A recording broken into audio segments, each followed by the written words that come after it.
Hey everyone, in today's video I'm going to show you how to restore a Marantz receiver.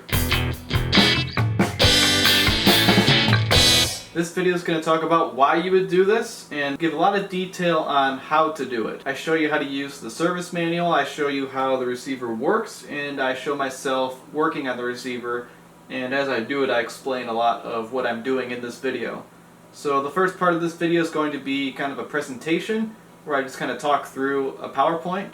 And then the second part is my first attempt at making this video, if you will. I started restoring this Marantz 2215B, and as I kept going through it, it got kind of long.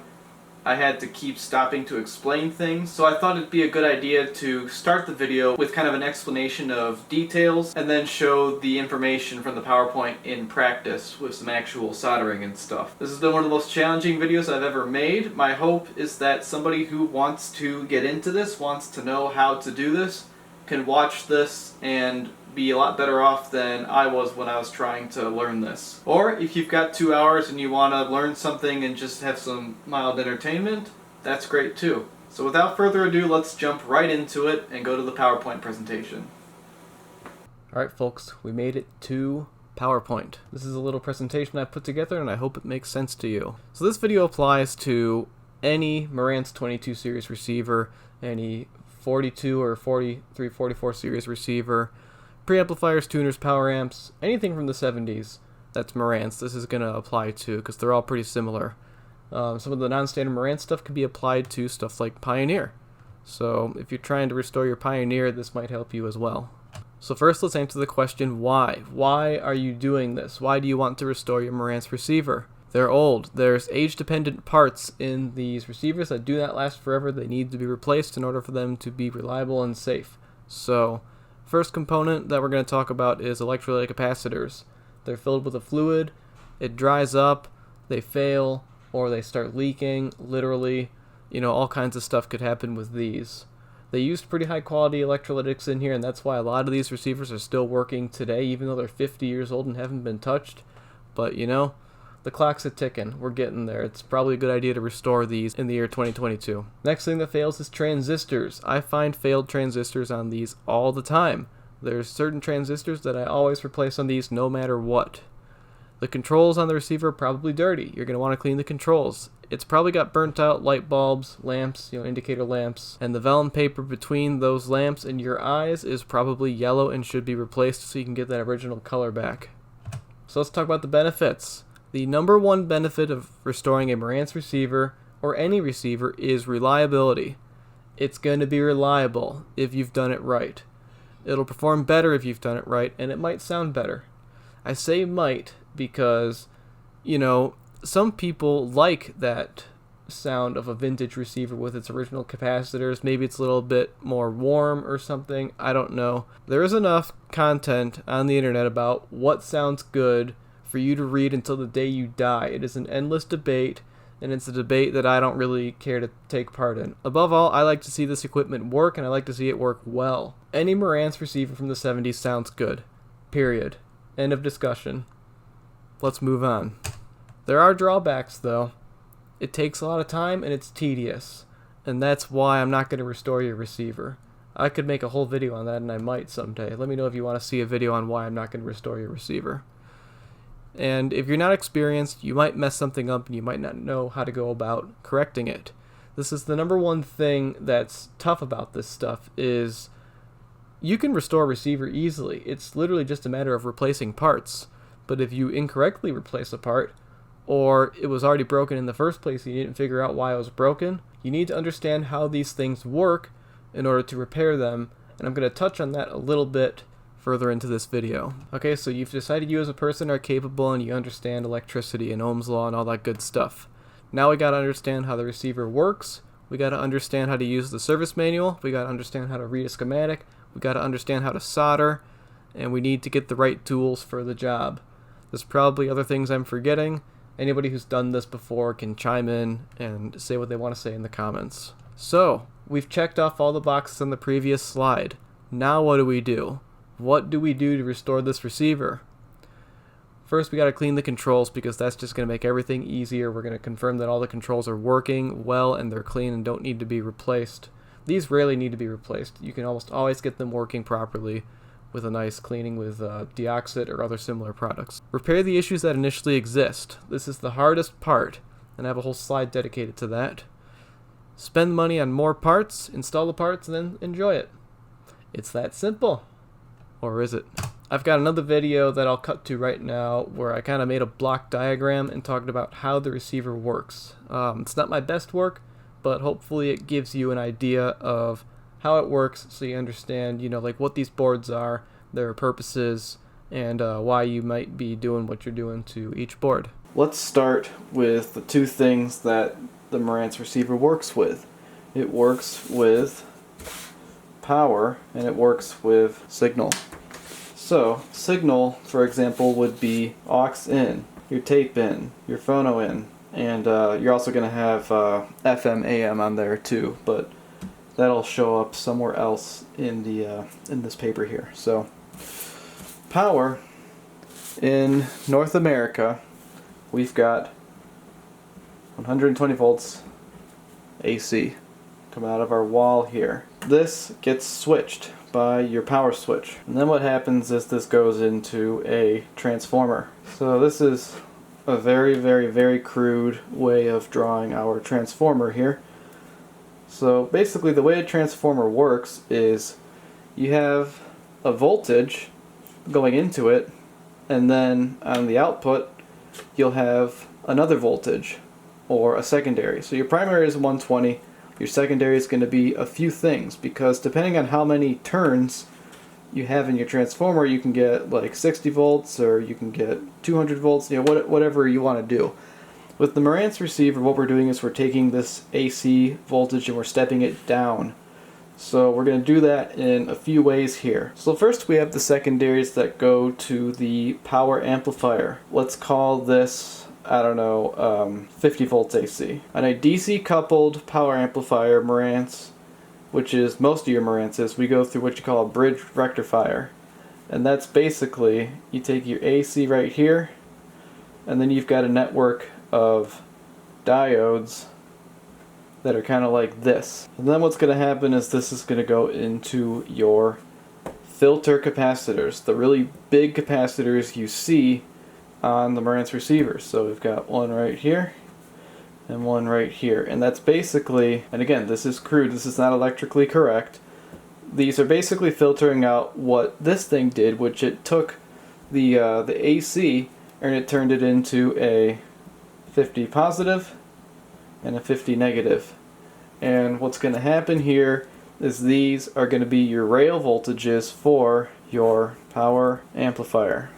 And they're going to go in right there, and the power amp is going to use these. Next, you've got a second set of secondaries, and that's going to go into your power supply board, or P800. And basically what the power supply is doing is it's taking whatever this AC voltage is, and on a Marantz receiver, what it's going to do is it's going to have two outputs. It's going to have a 35 volt output, and that's going to go all kinds of places, as you're about to see. At least on the 2250B, there's also a 14 volt output, and that's going to go to a few places too. And then you have one last set of secondaries, and that's going to be your 8 volt AC feed for your lamps. This is your dial face, this is your indicators, that's what's going on here. Now we understand how the power gets around this thing. You've got secondary for the power supply, secondary for the power amplifier, and one for your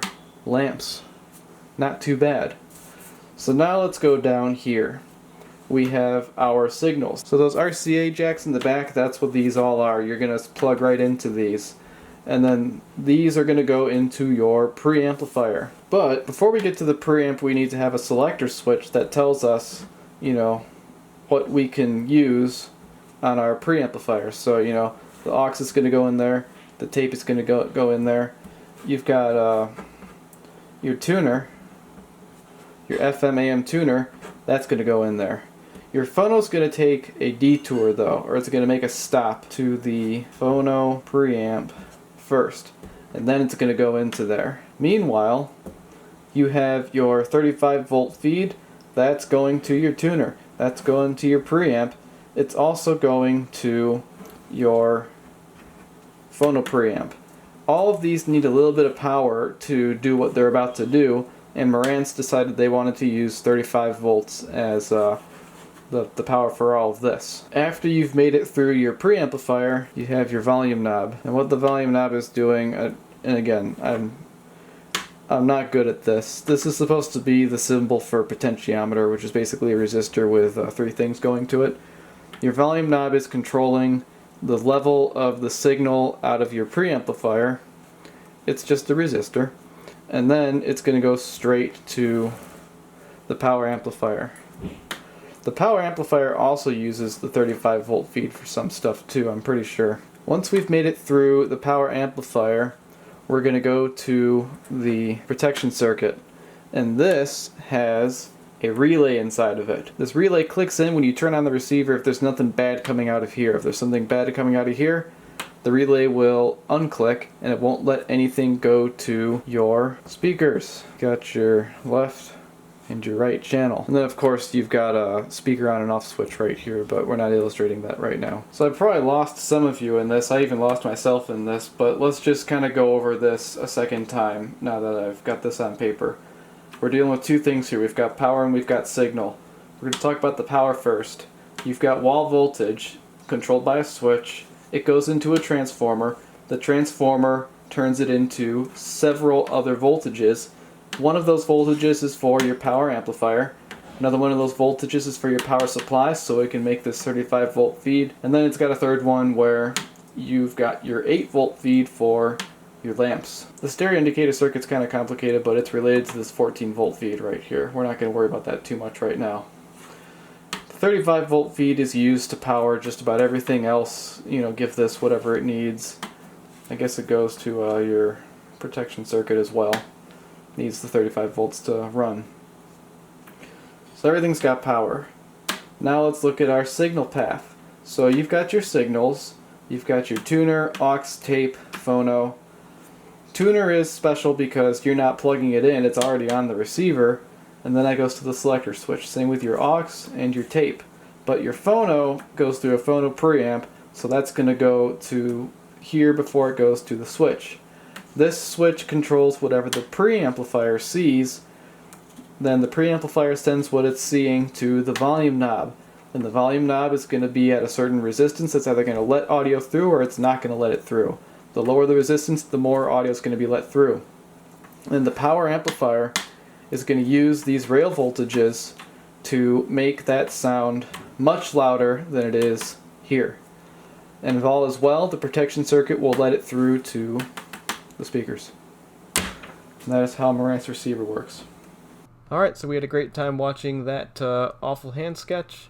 Now we need to understand how to use a service manual. So let's do that right now.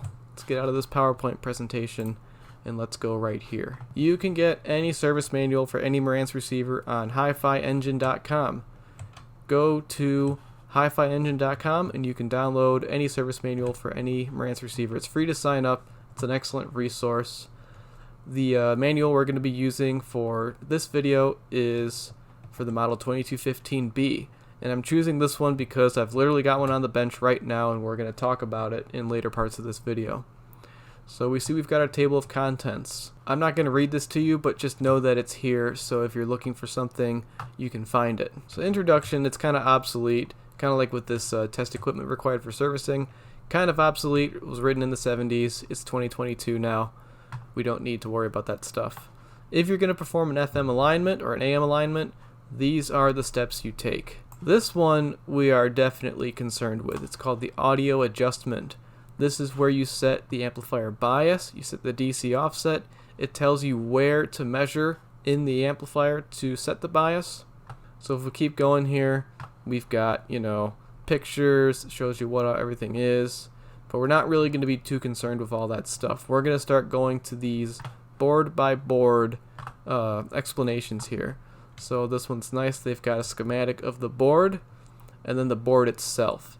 If you were to look inside the receiver, you would see that the P100 board has all of its components labeled on the board, You can tell it's the 100 board because every single component on here starts with the number 1, R160, L107, R137. And that's what's kind of cool about Marantz receivers. I'm about to make a point that's kind of important for understanding these manuals and this is what makes them great. All Marantz service manuals have the boards numbered with something starting with a P. So, for example, P100 is always going to be related to an FM or AM tuner assembly. P400 on these are your Phono preamplifier. They call it the EQ amplifier. I'm not really sure why. I mean, it says Phono amp right here. But that's what P400 is, almost always on a Marantz receiver. If we keep going down here, main amplifier. The power amplifier is almost always called P700.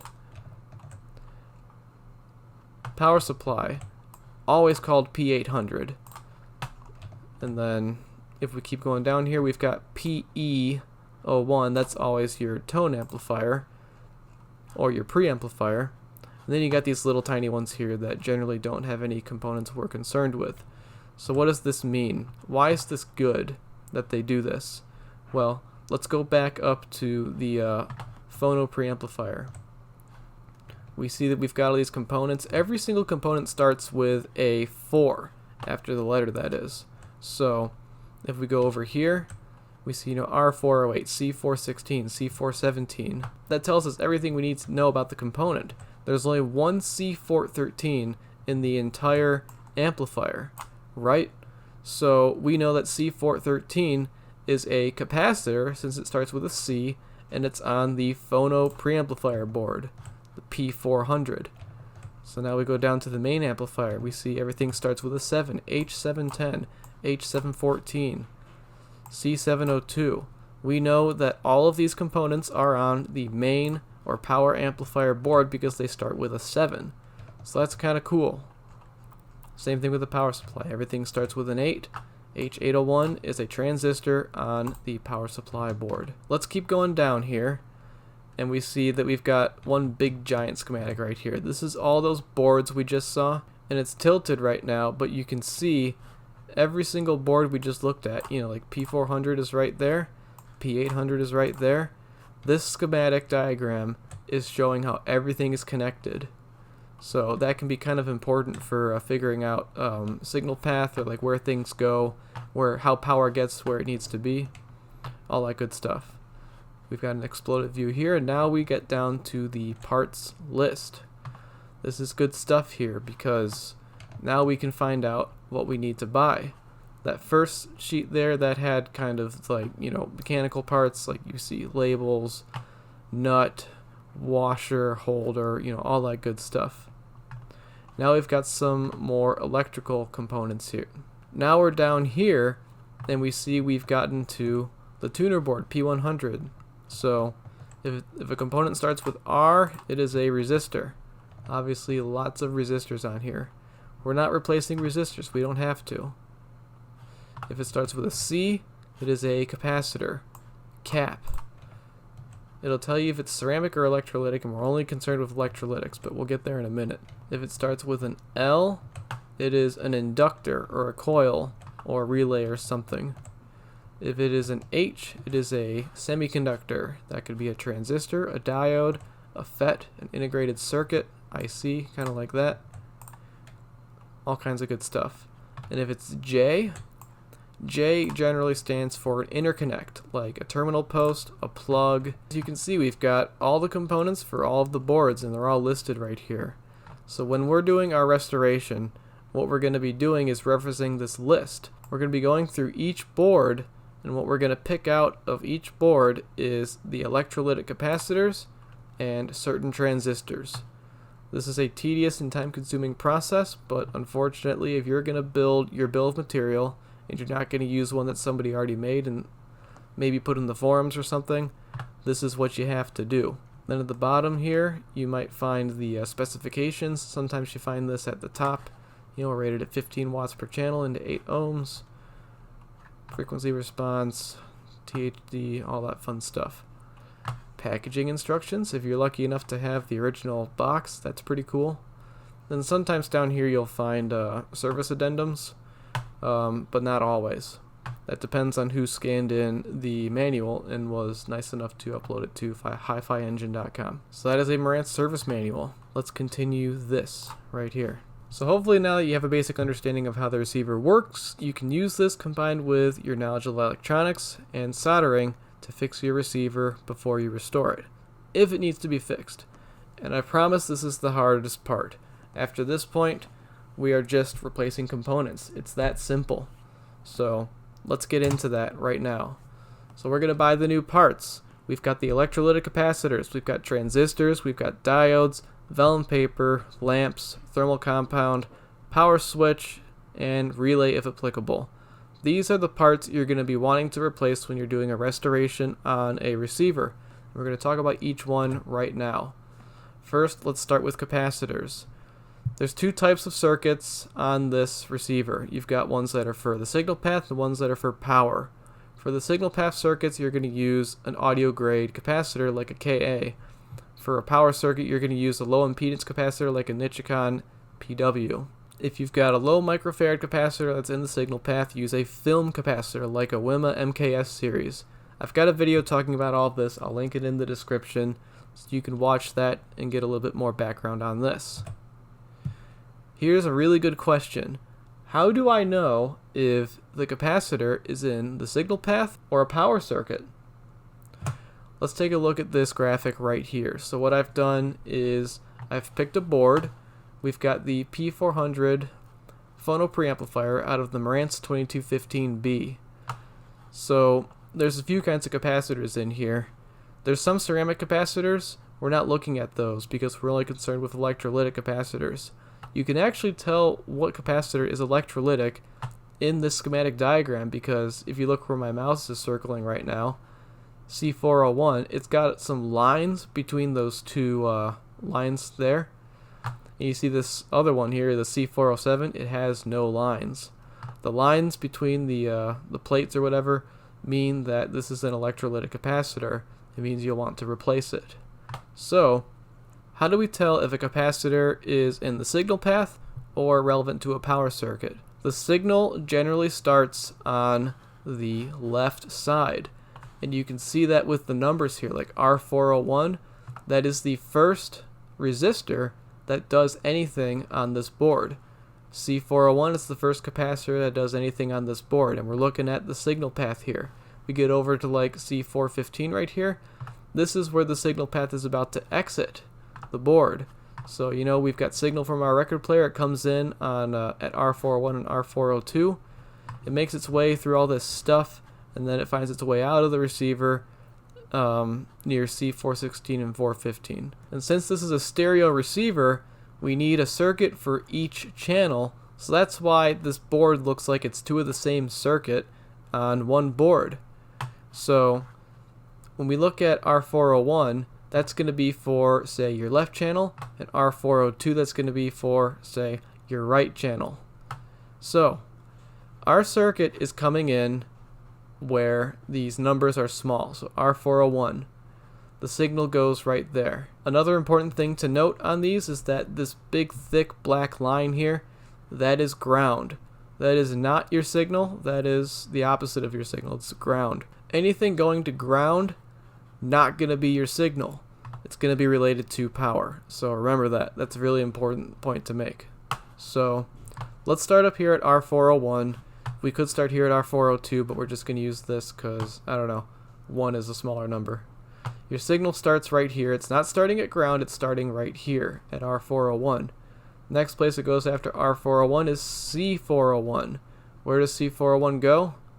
Sure as hell ain't ground.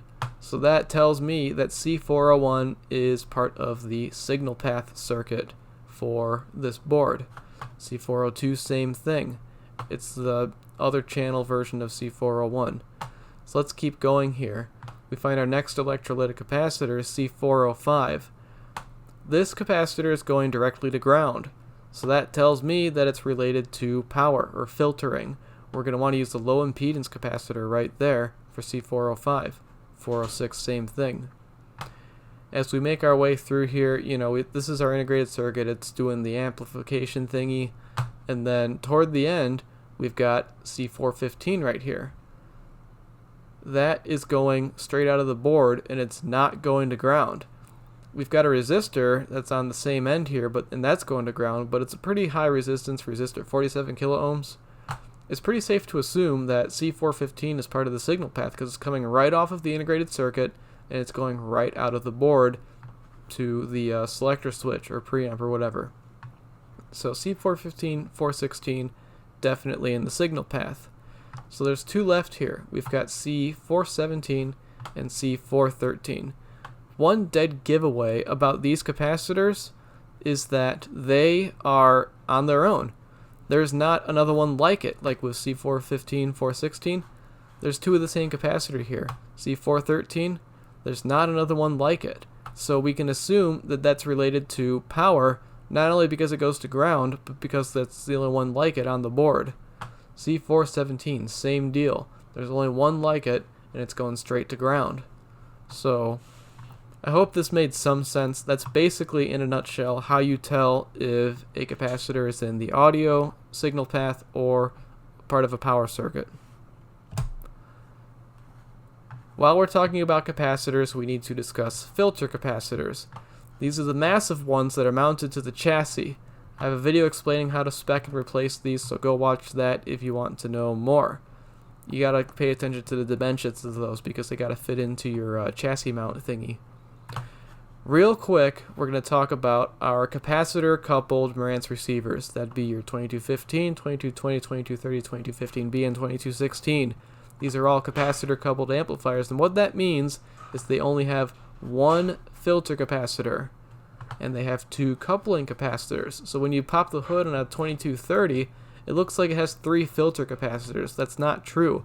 It has one filter capacitor and two coupling capacitors. On the 2215B and 2216, these large capacitors are mounted to the circuit boards, just like everything else in the receiver. So that's just one thing to note if you're looking for that. You're not seeing it on the 2215B and 2216. Let's move on to transistors. I recommend replacing all transistors in the power supply, protection circuit, preamplifier, and phono preamplifier. In the power supply, these are going to be some of the hottest parts on the entire receiver. Stuff here gets hot, and heat is the #1 enemy of semiconductors, so it's in your best interest to replace all the transistors in the power supply since they're doing quite a bit of work. In the protection circuit, same deal. They might not get hot, but they are responsible for working the protection circuit. They can get kind of tired out. I've seen this before, and you'll just want to replace them. In the preamplifier and phono preamplifier, you're almost always going to see what you call TO92 transistors. If you see an integrated circuit, leave it alone. You probably won't be able to find a new one anyways. But if you've got an array of TO92 transistors, which are the little tiny ones, you'll want to replace those with probably KSA 992 and KSC 1845. Moving on to the power amplifier board, I don't always recommend replacing every single thing on the power amplifier board, but if you are going to replace anything there, you definitely got to replace your differential pairs. When these fail, it's bad news. They kick off the protection relay and you've got DC trying to make its way to the speakers. You don't want that. Always replace your differential pairs and make sure you match them with the proper tool to get that done. Diodes. I recommend replacing all diodes in the power supply, preamplifier, phono preamplifier, and power amplifier. Some of these diodes are Zener diodes, which means that they let current go both ways. The definition of a diode is something that only lets current move one way. A Zener diode will let it go both ways, so that's kind of cool.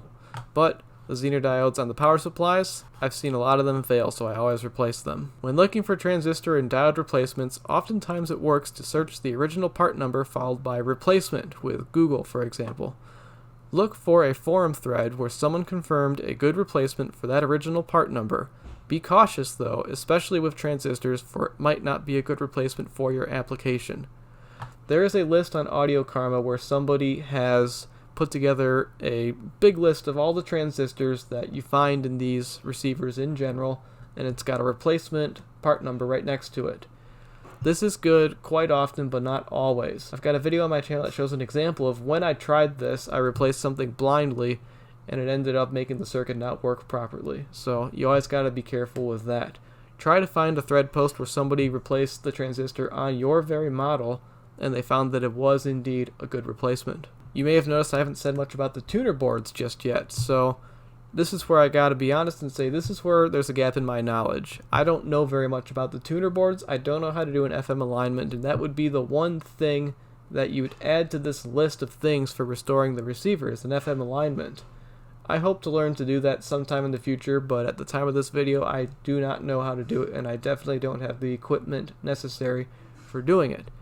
But when it comes to tuner boards right now, what I do is I just replace all the electrolytics with a Nichicon PW, and I leave the semiconductors alone. Don't touch any transistors on a tuner board. Okay, now we're on to some easier to understand things like lamps and vellum paper.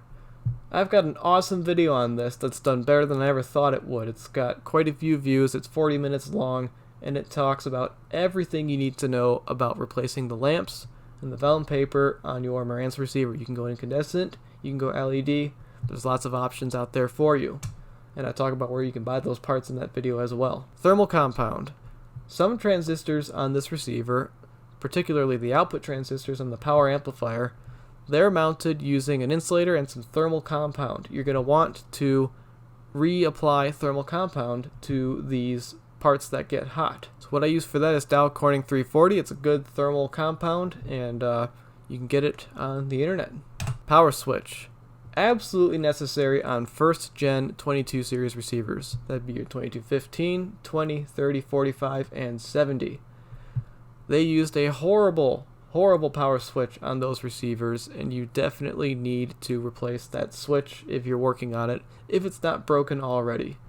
The later receivers, probably not terribly necessary. If the switch is working, I find that they're pretty okay. And if you're going to replace it, add a little snubber capacitor, which basically is a capacitor that goes across your AC leads. It prevents arcing. It's a little safety device, but not completely necessary. I've seen lots of Marantz that don't have them on there from the factory, and there's a reason for that. I've got a video on replacing the power switch on a Marantz receiver, so check that out for further information on that. Most Marantz receivers use a protection relay. The capacitor coupled ones that I mentioned earlier, they're not going to use it. Lots of people say, oh, clean the relay if it's not working right, or, take the cover off and mess around with it, just clean it. No, I call BS. It's not an expensive part. Replace the relay. It's going to be the best option for you. Don't screw around with the original relay. It's worn out. It's one of the only mechanical things on the entire receiver, Like, relays do have a life. They have a certain number of cycles they're designed to be good for, and depending on how old the receiver is, it may have exceeded its number of cycles that it's designed to withstand.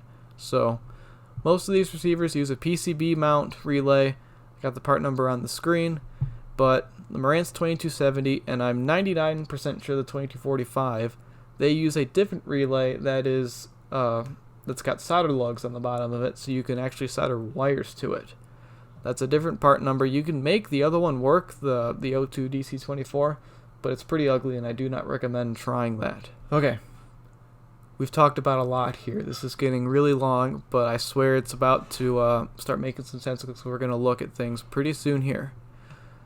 When you're restoring this stuff, pick a board to start with. Any board, it doesn't really matter which one you do first.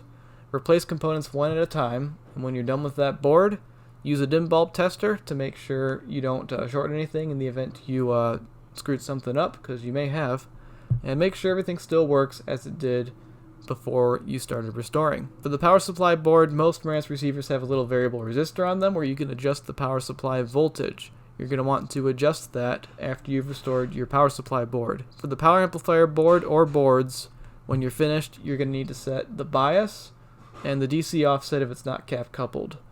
So definitely use the service manual and check that. You're going to find that in the audio adjustment section, like I showed you earlier in the service manual. Okay, I've done enough talking here. We need to start getting some of this on video so it all makes sense, because you can only sit through a PowerPoint presentation so long before it gets mind-numbing. My mind is pretty numb right now, to be honest. This is, like I said, this has been a hard video to make, so we're going to make our way to the 2215B I've been working on. I'm going to take some videos that I recorded before this and show them to you of just me kind of working on the receiver, and maybe some of what you've just heard will make a little more sense after you've seen me work on the receiver. So, without further ado, I think it's time to remove the faceplate here and start getting to work. Okay, first thing we gotta do every time when we start doing this stuff is make sure it is unplugged. You don't want it plugged in. These 2nd gen and up Marantz models use 8mm hex bolts on the faceplate. Remove them carefully. Loosen them with your little 8mm thingy here. Don't push the socket onto the faceplate, try to keep it kind of a little bit behind. And then just use it to loosen, because you don't want to put a little circular imprint on the faceplate. Next we're going to remove the knobs.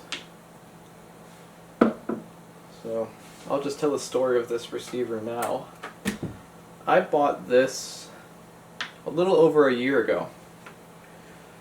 I bought it broken. I bought it from the original owner. He told me this thing's seen a lot. It's been a very dear friend, I think were his words. And the reason I bought it was it had an intact tuner pointer. And you all may remember the Marantz 2250B that helped start this channel. I bought it so I could have an intact tuner pointer on my 2250B, and then I would put this on here, sell it with the broken tuner pointer, get it working, and just call it a wash. Sell it for what I had into it, basically. So, and I did. I sold it on eBay for what I paid for it. So I basically got a free pointer here. And the seller messages me. He says, "It sounds muffled and distorted. It doesn't sound right. Something's wrong." And I said, "There's nothing wrong."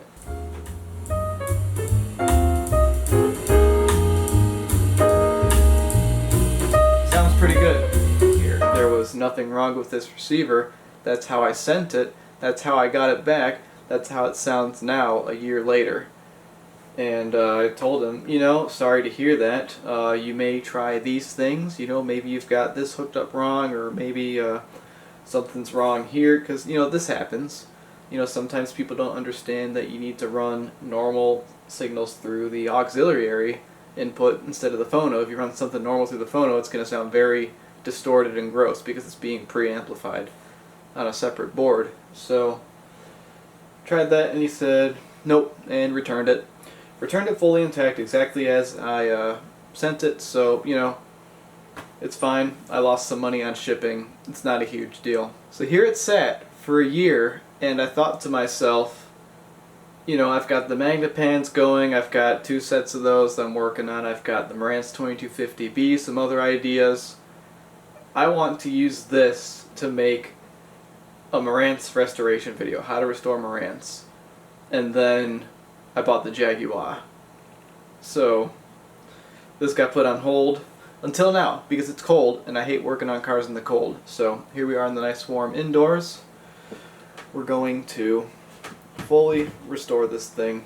We're going to do it right, and you all are going to learn a lot in this video. So next thing we've got, after we've got our knobs and the balance knob off, is this little hex thing here. I wonder if I tightened it very tight before. Sometimes if you push in and kind of grab it with your fingernail, you can turn it. Looks like I tightened it. So the proper way to do this is find the correct deep socket and go that way, but I'm feeling adventurous. See, if you scratch the faceplate behind here, it doesn't matter because the knob is covering it, so you can be really careful and loosen these with needle nose pliers sometimes, just as I did. You can get away with it. So the reason we're taking this off is 1, we can clean it easily. 2, we need to remove this stuff to do the vellum paper. 3, there's nuts on your bass and treble controls on this one. Normally you've got a mid on a higher end receiver. You got to remove these nuts in order to rebuild the preamplifier board. So That's why the faceplate's coming off. So we're going to put this off to the side in a safe place where it won't get hurt, and it'll be there when we come back for it. So I'm just going to show you right now the best part of working on a lower end Marantz receiver. I'm going to flip this over, and let me take this off real quick. Okay, so we got this off now. Let's take a look under here. What do you see? You see green foil on every board that we need to touch. You know what that means? We take this thing and we just go. There's nothing else to do. Everything's right there. We just desolder what we need to desolder and we're going. There's nothing to really get around here. On higher end Marantz receivers, you've got to undo the screws that hold these boards to the chassis and kind of flip them around, remove wires sometimes if you have to. None of that here. That's the beauty of a lower end receiver, is they're very simple, they're easy to work on, and it's a lot less work to restore for that reason. There's also less parts. There's a few things on this receiver that are unique to it that are going to be a little bit of a pain, but we'll get there soon. So while we're under here, we're going to start by restoring the preamplifier board. The preamplifier board can be identified on Marantz receivers as the board that's got the bass, treble, mid, if applicable, controls attached to it. So that'd be this one right here. To get this out, we're going to need those deep sockets I was talking about earlier, and a ratchet probably, and we're going to have to undo these two nuts right here, and then we'll be able to get to our preamplifier board. Okay, so we got that loosened, and we're going to put these over here. We can slide this out like so. They left you enough wire to where you can do this. So, there it is. Oh, look at that right there. That is corrosion on the resistors there. That is disgusting. We're definitely going to need to address that in this restoration. We'll see what I do to take care of that. But, now that we're here, we're looking at these half circle looking things. These are transistors. And then we're also looking at this capacitor, these two capacitors, and then these orange capacitors, these orange electrolytic capacitors here. These ones here are capacitors, these ones here and here, but they're film capacitors, so they don't go bad. We're not worried about those. We're worried about the electrolytics. We're going to go now to our service manual. Okay, so we've got the service manual up from Hi-Fi Engine. You can get an account for free and download pretty much any service manual you want. As we see, it's for the Marantz 2215B. So we already know how this works. Let's go down to the board layout section here. So here it is, PE01 tone amplifier. And if we take a look here, we can see, yes, this is our board. See, there's our two potentiometers right there and there. There's the big capacitor, it's right there, but it's not exactly in the center, right? And there's a whole bunch of resistors going that way, right? So this is definitely the board we're looking for. So now what we're going to do is we're going to go down to the components list, and we're going to wait until we see a letter and an E after it. So yep, RE, those are your resistors, CE, those are your capacitors, and then HE is your transistors. So this right here, this section right here is exactly what we're interested in. And it looks like I got it perfect because there's 6 transistors and we've got the capacitors starting at 1. So let's start with CE03. CE03 is supposed to be a 1 microfarad 50 volt capacitor. If we look on here, we can see CE03 is right there, and it says 50 volts, 1 microfarad. So we know the service manual is correct. CE11 and 12, more 1 microfarad 50 volt capacitors. So let's look for either 11 or 12. I think I see 12. Yeah, 50 volt, 1 microfarad. So then the next one we're going to look for is like going to be 4.725. 4.725, that's 13 and 14. Yep. So then, where it gets interesting, and I talked about this in a previous video, we've got CE15 and 16. it says, 4.716, but what it does not say is that it's a bipolar capacitor. So I don't know if you'll be able to see it from when I do this. It's upside down, but do you see where it says CE-BP on there? That means it's a bipolar capacitor. So you can't just put a regular electrolytic in there, you need a bipolar one. So that's going to be something that we need to look for when we're working on this. And then of course, last but not least, we have this guy right here, and it says 50 volt 100, 50 volt 100. So this is correct. We're all good here. We can go and source these parts on Mouser or from our parts bin. And then the other thing we're going to look at too is the color of these capacitors. It looks like all of these capacitors have to do with the signal path, except for this one. This one is filtering the power that's coming to this board. So we can upgrade this one from a 100 to a 220, because why the heck not? It's going to do more filtering. But we see that these other capacitors here are this orange color. And what that tells me, just because I know about these original capacitors, is if they're orange, they're likely related to the signal path, which means we're going to want to use film or Nichicon Ka capacitors here. So for the 1 microfarad 50 volt ones, we're going to put 1 microfarad film capacitors there. For the 4.7s, we're going to put Nichicon Ka 4.7s in there. And then for the bipolar ones, we're going to need bipolar 4.7s. So let's see if we have all of these parts in stock. Alright, lucky me. See, we've got our WIMA films right here. And we've got a 22050 right here for out of the PW series. And then we have some 4.7 microfarad bipolar ES series. You can see on the capacitor it says BP, which means bipolar, and it also says 4.725, which is well within what we need for this stuff. And I almost forgot about the polar 4.7s. I've got some Elna Silmic 2 4.7s right here. They're 50 volt, so they're going to be just fine for what we're doing here. Now it's time for the transistors. So if we look at the Audio Karma page, we know that a good substitute for 2SC 1328 is the KSC 1845. The 2SA 722 is well substituted with a KSA 992.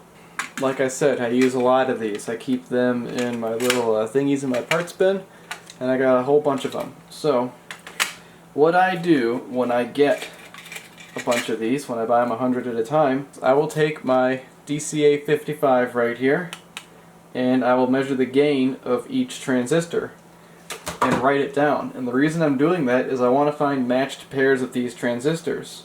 So this is very important on power amplifiers when you've got a differential pair regulating the DC at the power amplifier. This might be overkill, but since this is a stereo receiver, wouldn't it make sense to have matched pairs between the channels? So here's the schematic for the preamplifier, and you can see JEO2 is either the right or left channel, JEO1 is either the right or left channel. And you see the same circuit is in here 2 different times.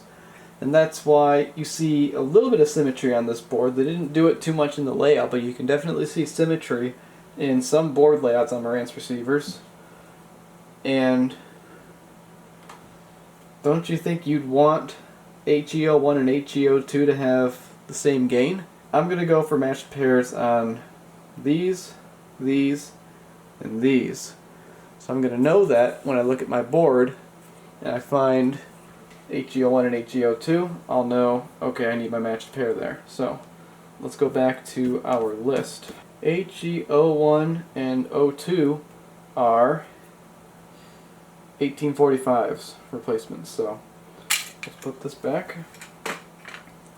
And we're just going to find 2 that are a similar number. Do you guys see any matched pairs? Aha! I see 2 379s. So here's a 379. And here's a 379. So I'll keep those together for 1 and 2. We know that we're going to need another set of these for 5 and 6, so let's just keep going. Alright, I see two 385s here, so 385 and 385. And we'll leave those together as a matched pair. For our 722s, we're going to use 992s. Here's two 421s. And with that, we've got everything we need to rebuild this board. So let's get to that. Okay, so there's a few things we got to do here. We got to clear our workspace so there's no tools in the way. We need to put on some safety glasses. We need to get cables out of the way. We need to turn on our desoldering tool and the soldering iron just in case we need it. And then we'll give ourselves some extra light. So, when I got this thing, the Heiko FR300, absolute game changer in what I was able to do with restoring these, because beforehand I was just using the spring-loaded pump thing, and it just kind of creates a little vacuum right there and it sucks the solder into it. And well, use that in conjunction with a soldering iron, kind of a pain in the butt, kind of slow. Here's where it gets kind of fun, is you need to know what joint to desolder.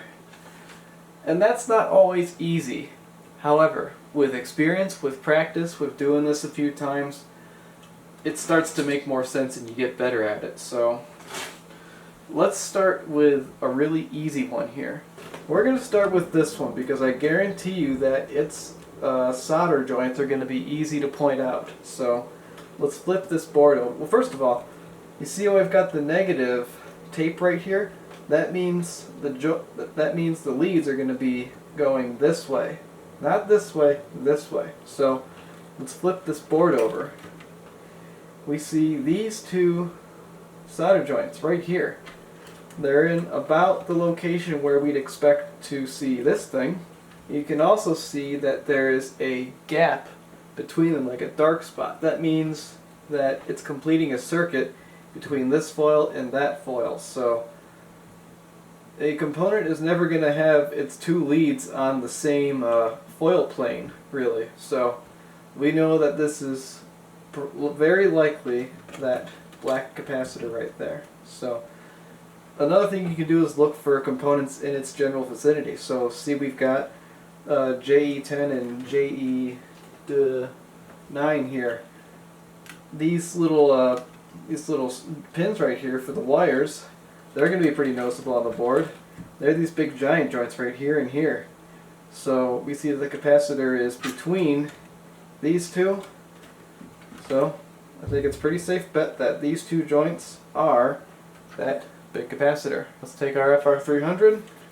We're going to put it on the joint for just a second. And then we'll pull the trigger. So let's do that again. You see I kind of held it there until the joint kind of went and got a little smoky. I'll do it right now. I'm going to go on. There it was. And that was basically the solder reaching the melting point, and we were able to get in there and melt it. So now what we want to do is take the capacitor and kind of move it around. But that's not going to be easy because this one is glued onto the board pretty good. So what I do with this is I generally just try to exercise it very lightly in different directions. You don't want to break the board because that'd be bad. And it kind of sounded like I almost did there, but that was just the glue giving in to my forces. I was kind of pushing that way, pushing in, pushing out, you know, doing that sort of thing. And here we are. So the next thing we need to do is remember, where did this capacitor come out? What did this come out like? We remember looking at the negative tape on this side, right? So the negative pin, the negative lead was on this side. See, there's two holes there.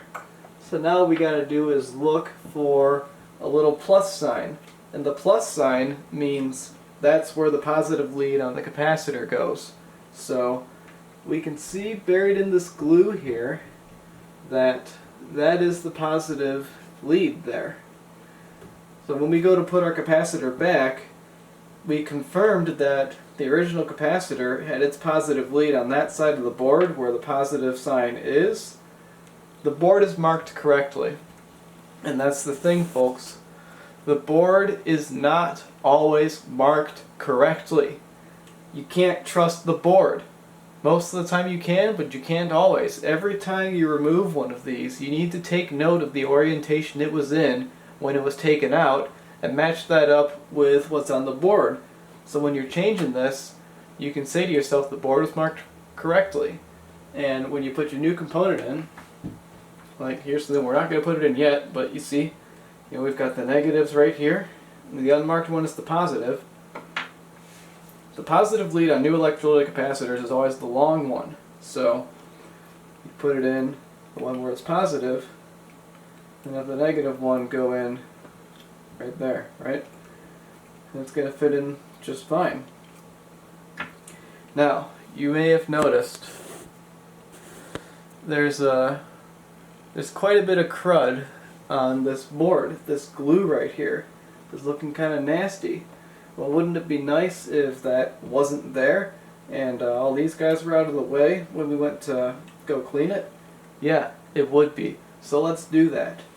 You're going to take this off with acetone or isopropyl alcohol basically, and Q-tips. You're just going to scrub at it for a minute. So since we need to remove more than one thing at once, we're going to get out our cameras and we're going to take a picture of what we see on the board. And that way, when we go to put stuff back, there won't be any confusion. We'll know exactly what we pulled out of here, basically. So I'll take two, just so I've got two angles. And that way, I can just start pulling stuff out, and I'm going to know what I need to put back inside of it. So let's do that right now. We're going to remove these four capacitors. So now it's a little bit easier to figure out where components are because we've removed one. Now we can look at the rest of these and kind of see with respect to the capacitors that we want to remove, where is this? So we see we've got these two pins here. This capacitor's leads are going to be going this way. This capacitor's leads are going to be going the same way. Heck, you can bend it and see that they go this way. So let's come back over here. Boom and boom right there. Those four joints where I'm about to go are those capacitors.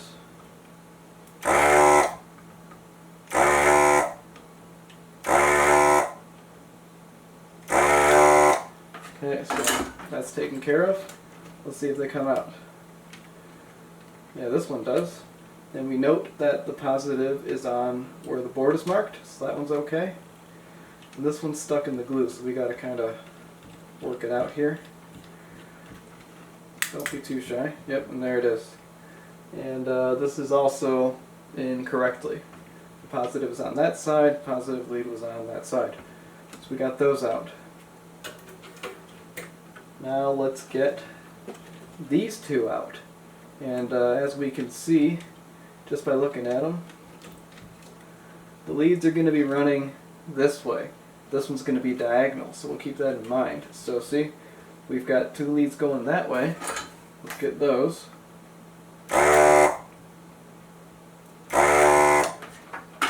We yank that out of there.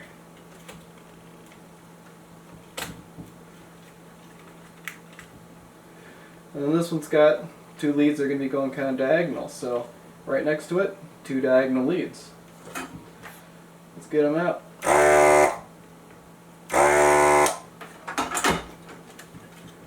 That's basically how you get this stuff out. It comes out pretty easy. So now let's look at removing this transistor before the camera battery dies. Thought it was zoomed in earlier, but I guess not. So here's what I meant with, like, you got two diagonal leads, two leads going this way, two leads going that way, that sort of thing. Transistors are easy to identify because they have three leads, and they're all kind of in an arrangement, you know. So we see right below our diagonal leaded capacitor, what was that, CE14, we find a transistor with three pins. right there. So, let's get them out.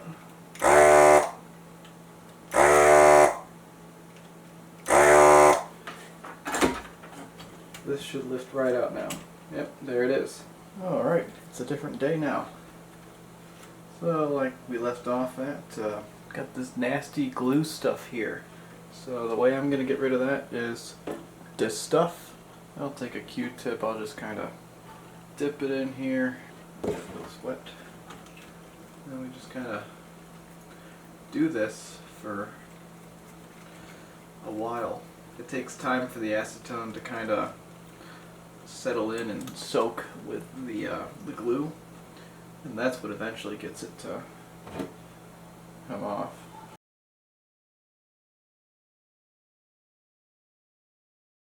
And then at a certain point you can take a small screwdriver. I've got these in my tools video. You can get yourself a set of these. Probably one of the best tools I have. And you can start coming at it from the edge here, and you can see it's much easier to mechanically remove the stuff now that we've got it partially dissolved. Okay, as you can see, it's looking a lot better. A combination of the tiny screwdriver and these Q-tips soaked in acetone made it so that we could get to this point. There's still a little bit more glue like back here, but I really don't care too much about that. I'm really just trying to get the glue out of the way of these new guys that are going to go in. Another thing is, you may have noticed I scratched it a little bit with this, and yeah, that's because there's probably a better tool for this, but there's no foil on here. It's just a silk screen of the thing. It doesn't really matter. So that's my philosophy. If you have a different one, then you can restore it that way. So the next thing we're going to look at is this stuff down here. You see there, you see this corrosion on these resistors right here. What I'm going to do is I'm going to desolder the outer leg of each one of these. I'll kind of lift them up, and then we're going to hit all the leads with acetone and the board with acetone as well to try and clean up some of this junk on here. Again, typically you don't find this in a restoration, but since this is a very detailed, long video, I'm showing you that's what I'm going to do about that junk back there. Before I start, I'll remove the rest of these capacitors so I've got more room to work with stuff. Okay, so we're going to desolder this entire row of joints right here. So now we're going to carefully just grab each one and lift it out.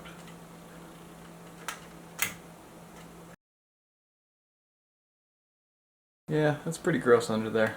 I would not want that on my receiver, so let's go clean it up now. Alright, now it's time to get these things back in. So all I'm going to do really is I'm going to take the little needle nose here, these little guys, and just work them back in. One by one. There you have it. Looks much better. Now all we got to do is just solder them back in. It's a good opportunity to explain soldering. I'll do my best to keep my head out of the way, but, you know, wear safety glasses, grab your soldering iron, and grab your flux core solder, which I talk about in my tools video. I've got this on a nice roll. Definitely check out that video. And what we're going to do here is I've got a 700-degree tip, and all we're going to do is we're going to come in kind of like this. Technically you should have it flat, I think, but this works just fine.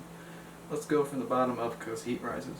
So you want to put the soldering iron on the pad and have it touching the lead just for a second, and then bring some solder in. That's it. You know, the goal here is to heat up the joint first and then add in some solder. And the solder, since it's flux core, it just kind of does the rest for you. It flows well, and this is lead solder, which also helps with that. There you have it. Soldered joints. Let us continue this board. So I took pictures of everything, like I said, and all we've got left here to remove is these 4 transistors. So I'm going to get that done real quick here, and then we can start loading this with new parts. So a quick note before we go about replacing the transistors in particular on this receiver. We need to know the pinout of the transistors that were used on this, because as you can see, if you look closely at the board, where the transistors go originally, they have this little half circle thing right here with E, C, and B. E, C, B, we got them right there. See them? And that's to go with the shape of the transistor. You can see that this little guy is basically a half circle type thing, and it's got 3 pins on it. So that's what it's talking about here. So we need to know whether our replacement transistors have the same pinout. So this thing reads in red, green, blue on the screen. I'll show you what I mean in a minute. So we click on test, we see it's analyzing. We got a PNP silicon transistor. This is an ECB layout transistor. Emitter, collector, base. So let's see if that matches up with what we see on the board, and it does. E, C, and B match up with the flat spot on here. So like you saw earlier, I keep my KSC 1845s in this little thing, but also on the thing I write the pinout of the transistor.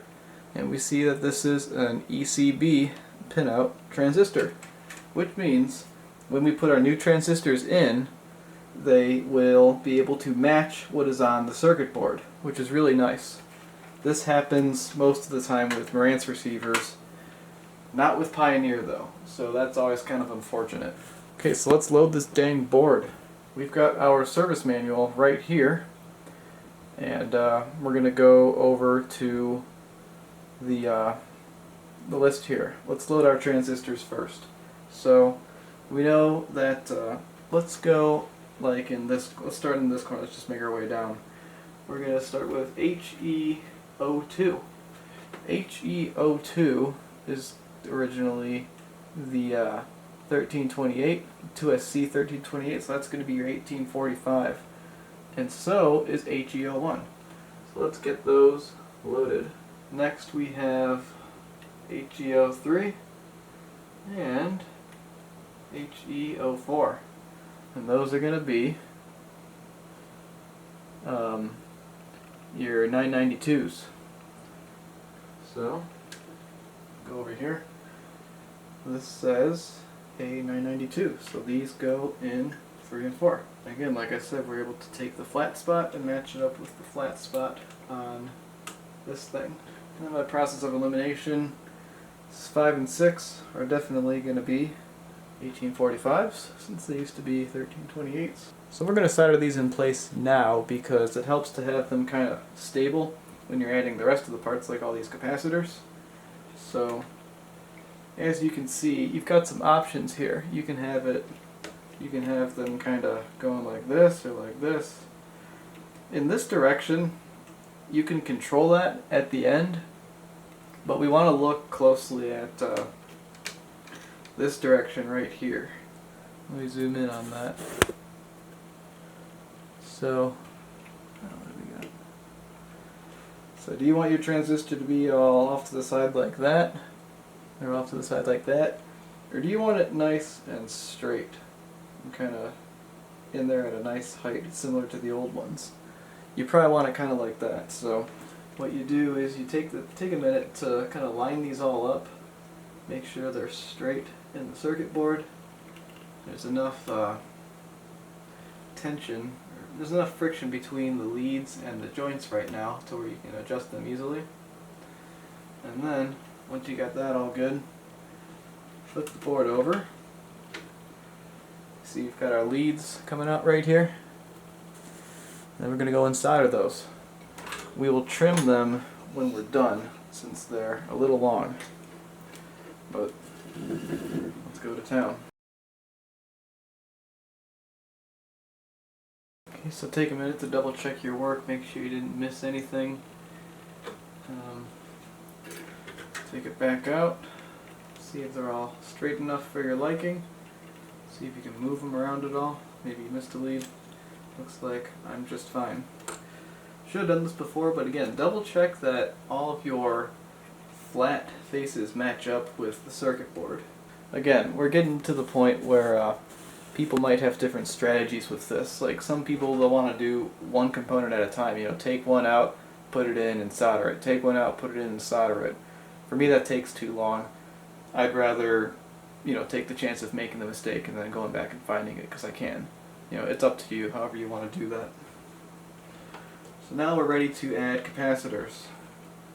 Let's start with the obvious one, the big guy in the middle. That would be one that's gonna, this is gonna be our replacement for that. Like I said, we upgraded from the 50 volt 100 to a 50 volt 220. Because if you look at the circuit diagram, you can see that this thing basically just filters power coming to this board. So that's, you know, taking out noise, making things quieter. Okay, so now, here's what you do with these. You put your finger, like, you can't see it, but my middle finger is behind the capacitor and it's pushing down on it, so like this way. And then I take this finger and I bend these leads. And I bend them kind of in the direction of the foil that the pad is on, and that way you don't really take any chances of crossing over and getting anything. I'll solder this now just because I feel like it. Anyone else could go ahead and start loading the rest of these, but you know, I'm just going to do this real quick, and then we can do this, bend them up, take our little snippers here, and these are features in that tools video. Just snip these off. Have a trash can nearby you so you can just drop these in when you're done. While I've got these in my hand, I'll start snipping these transistor leads. These I'm just going to put on the bench because they're super tiny. They're kind of hard to hold on to. Okay, we're looking pretty clean under here now. It's getting closer. So now it's time to fill out the rest of this board. So let's start from the top here. We see our first capacitor is going to be CE03. You can take a look here and see that CE03 is a 1 microfarad 50 volt capacitor. So what do we have for our ones? We've got these WMAs. So we'll just kind of pull that out. We'll pull all 4 of them out because we know where they're going.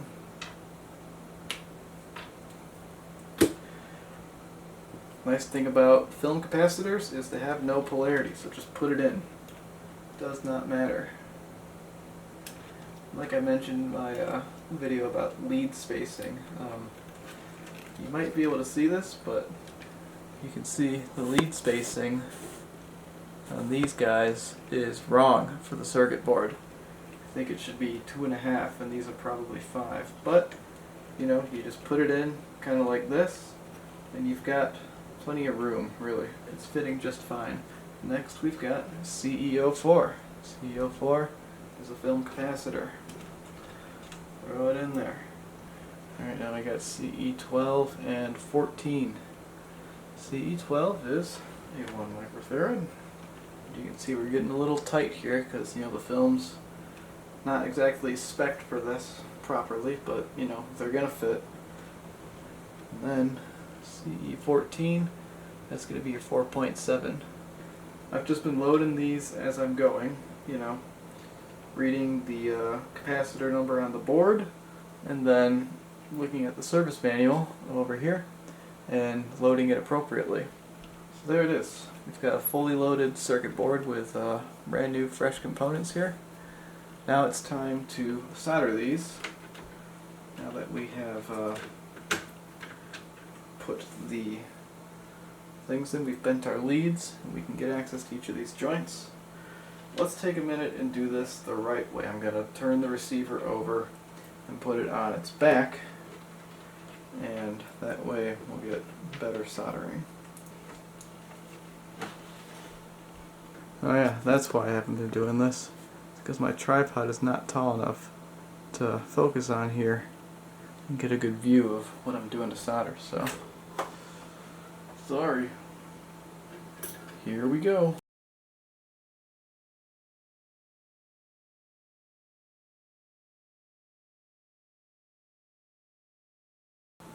Yeah, when you're doing this, always be sure you watch your tuner pointer, otherwise it's going to end up like this one.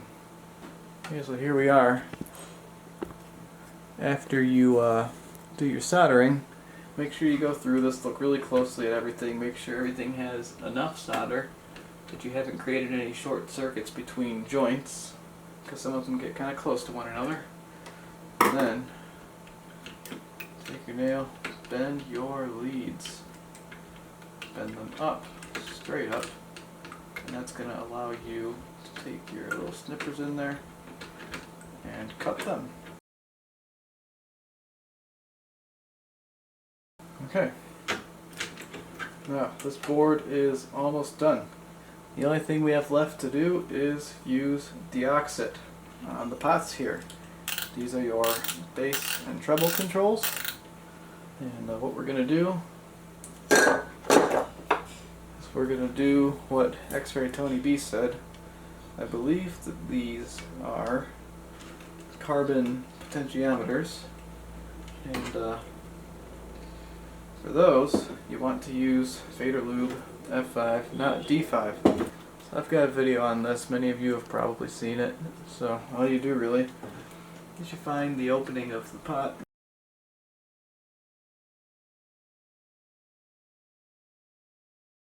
Okay, and while we're under here, let's just get this all taken care of here. So we have our speaker selector switch and our input selector switch. And then over here we have our volume control. We're going to use F5 on the volume control because it's likely a carbon potentiometer. And then for everything else, we're going to use the D5 because you can see it's metal on metal for these switches here. And if we look down in here, I'm not going to show it, but we can also get to our push button switches right here. So we'll come in with the D5, just kind of spray the top of the switch really. This one too. Last but not least, balance slider. Balance slider is definitely a carbon contact there, so just go on in, spray some F5 in there. What I'll do for the very first time here is feature fader grease.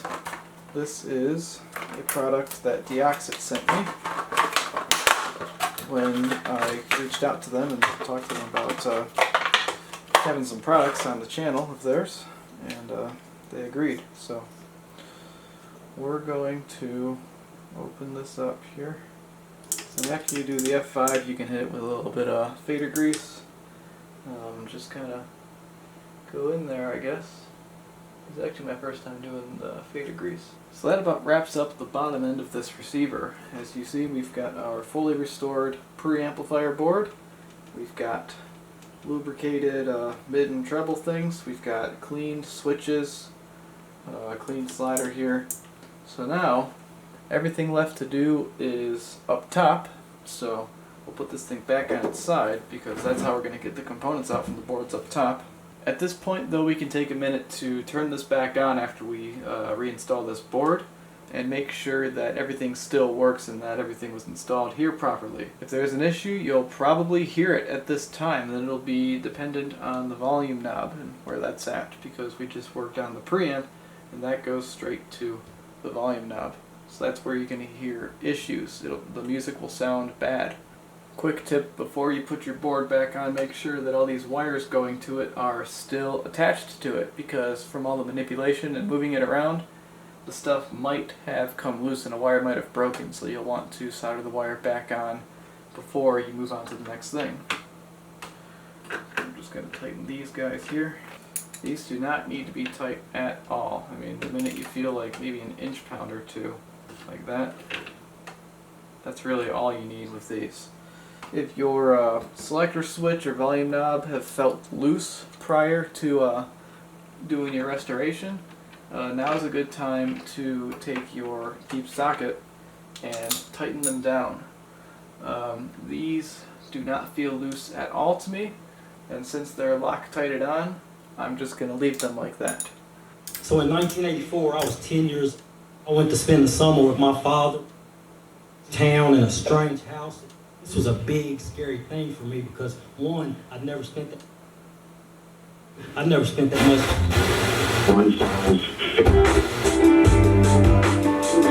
Everything works. That is what I hear, and when I turn it up, it sounds good. So we're good to go here. On to the next board. Alright, so that was a lot to go into on the bottom there, but a lot of it's done. For these next ones, I'm not going to show me soldering or removing components or anything, except for these boards, because the power amplifier board is a little bit unique with how these transistors are mechanically mounted to it, and then this power supply board is unique because it's got a really big capacitor on the board. Most Marantz models, they have these filter capacitors chassis mounted, so they're a lot easier to get to, but this one's actually on the board and it's glued down pretty good, so I'll show you what I'm going to do to get that off. But, you know, we've got the Phono preamp board and the tuner board left to go, along with power supply and power amp. Once we do those 4 boards, it'll be time for a good cleaning on the inside here, and then we've got to do the bulb replacement with vellum paper and all that good stuff. I think what I'm going to do is start with the power supply board, because that's going to be fun and interesting. So as we can see here, we've got a board with lots of capacitors and stuff on it. So another thing, since I was just running this briefly, I'm going to want to check to make sure that this thing is fully discharged before I start messing with it. So the way I'm going to do that is I'm going to take voltmeter out, I'll set it to DC, and then I'm just going to put it on one of the pins. I don't know, we'll try that one. Then we'll go to ground on the chassis. So we've got 2 volts coming down.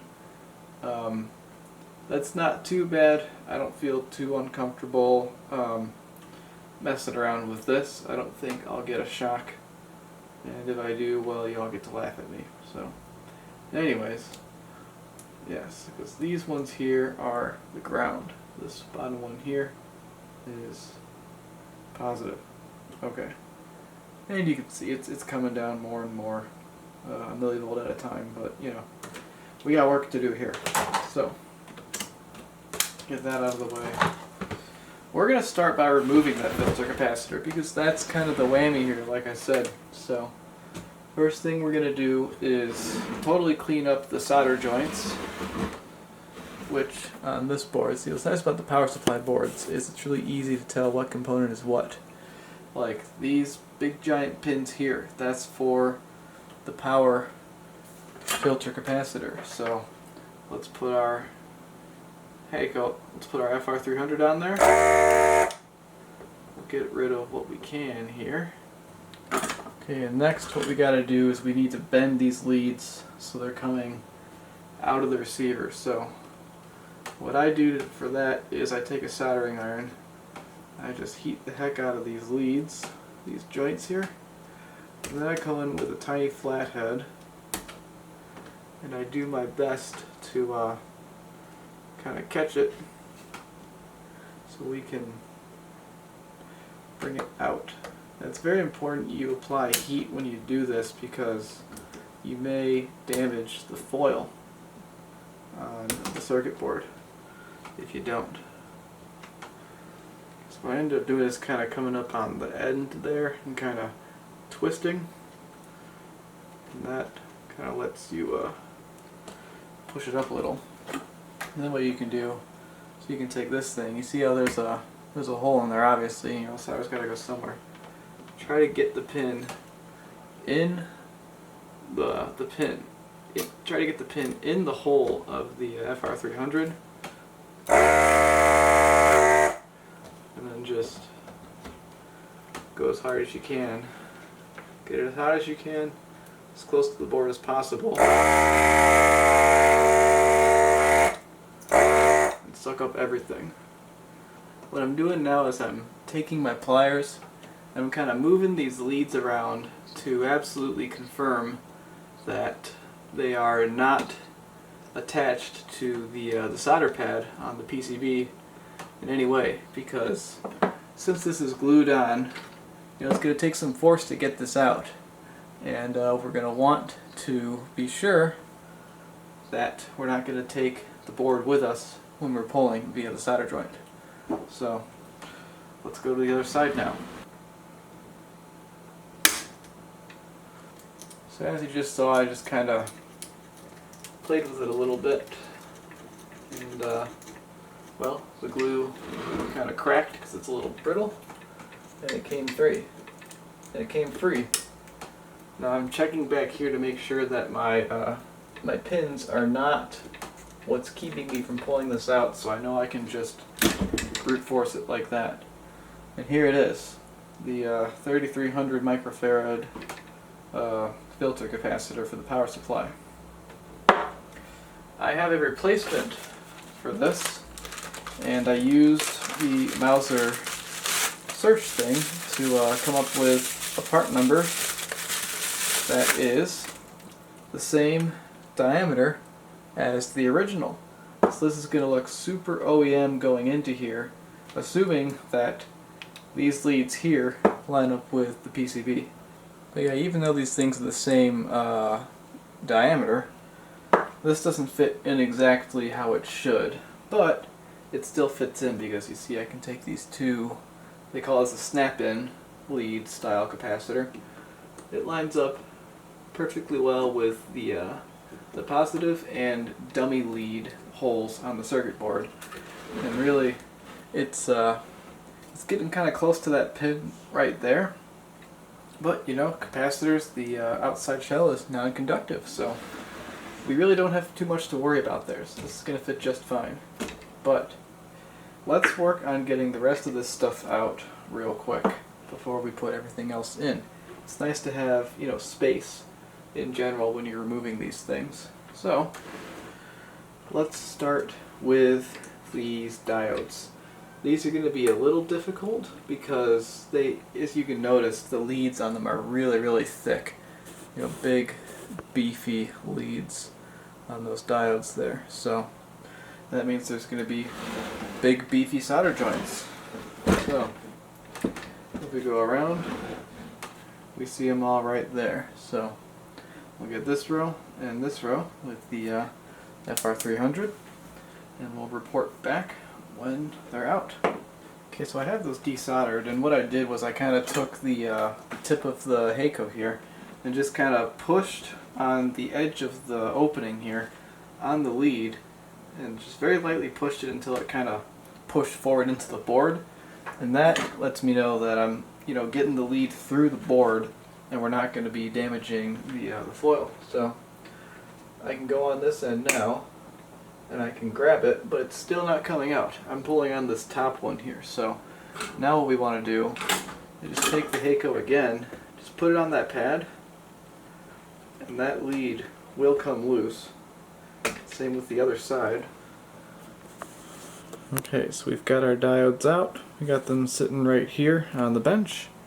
And if I look inside of our service manual over here, we see that these diodes are they're 802 through 805 here, so they're U05B diodes. We're on Audio Karma, and we're taking a look, and somebody asked the same question I'm asking. We see people recommending UF5405 or 1N5404, and look, he's even doing a 2215B power supply. That's exactly what we're trying to do right now. So let's see what people say. Says, not along, the 5404 will be just fine. So let's see if I have a 1N5404 around.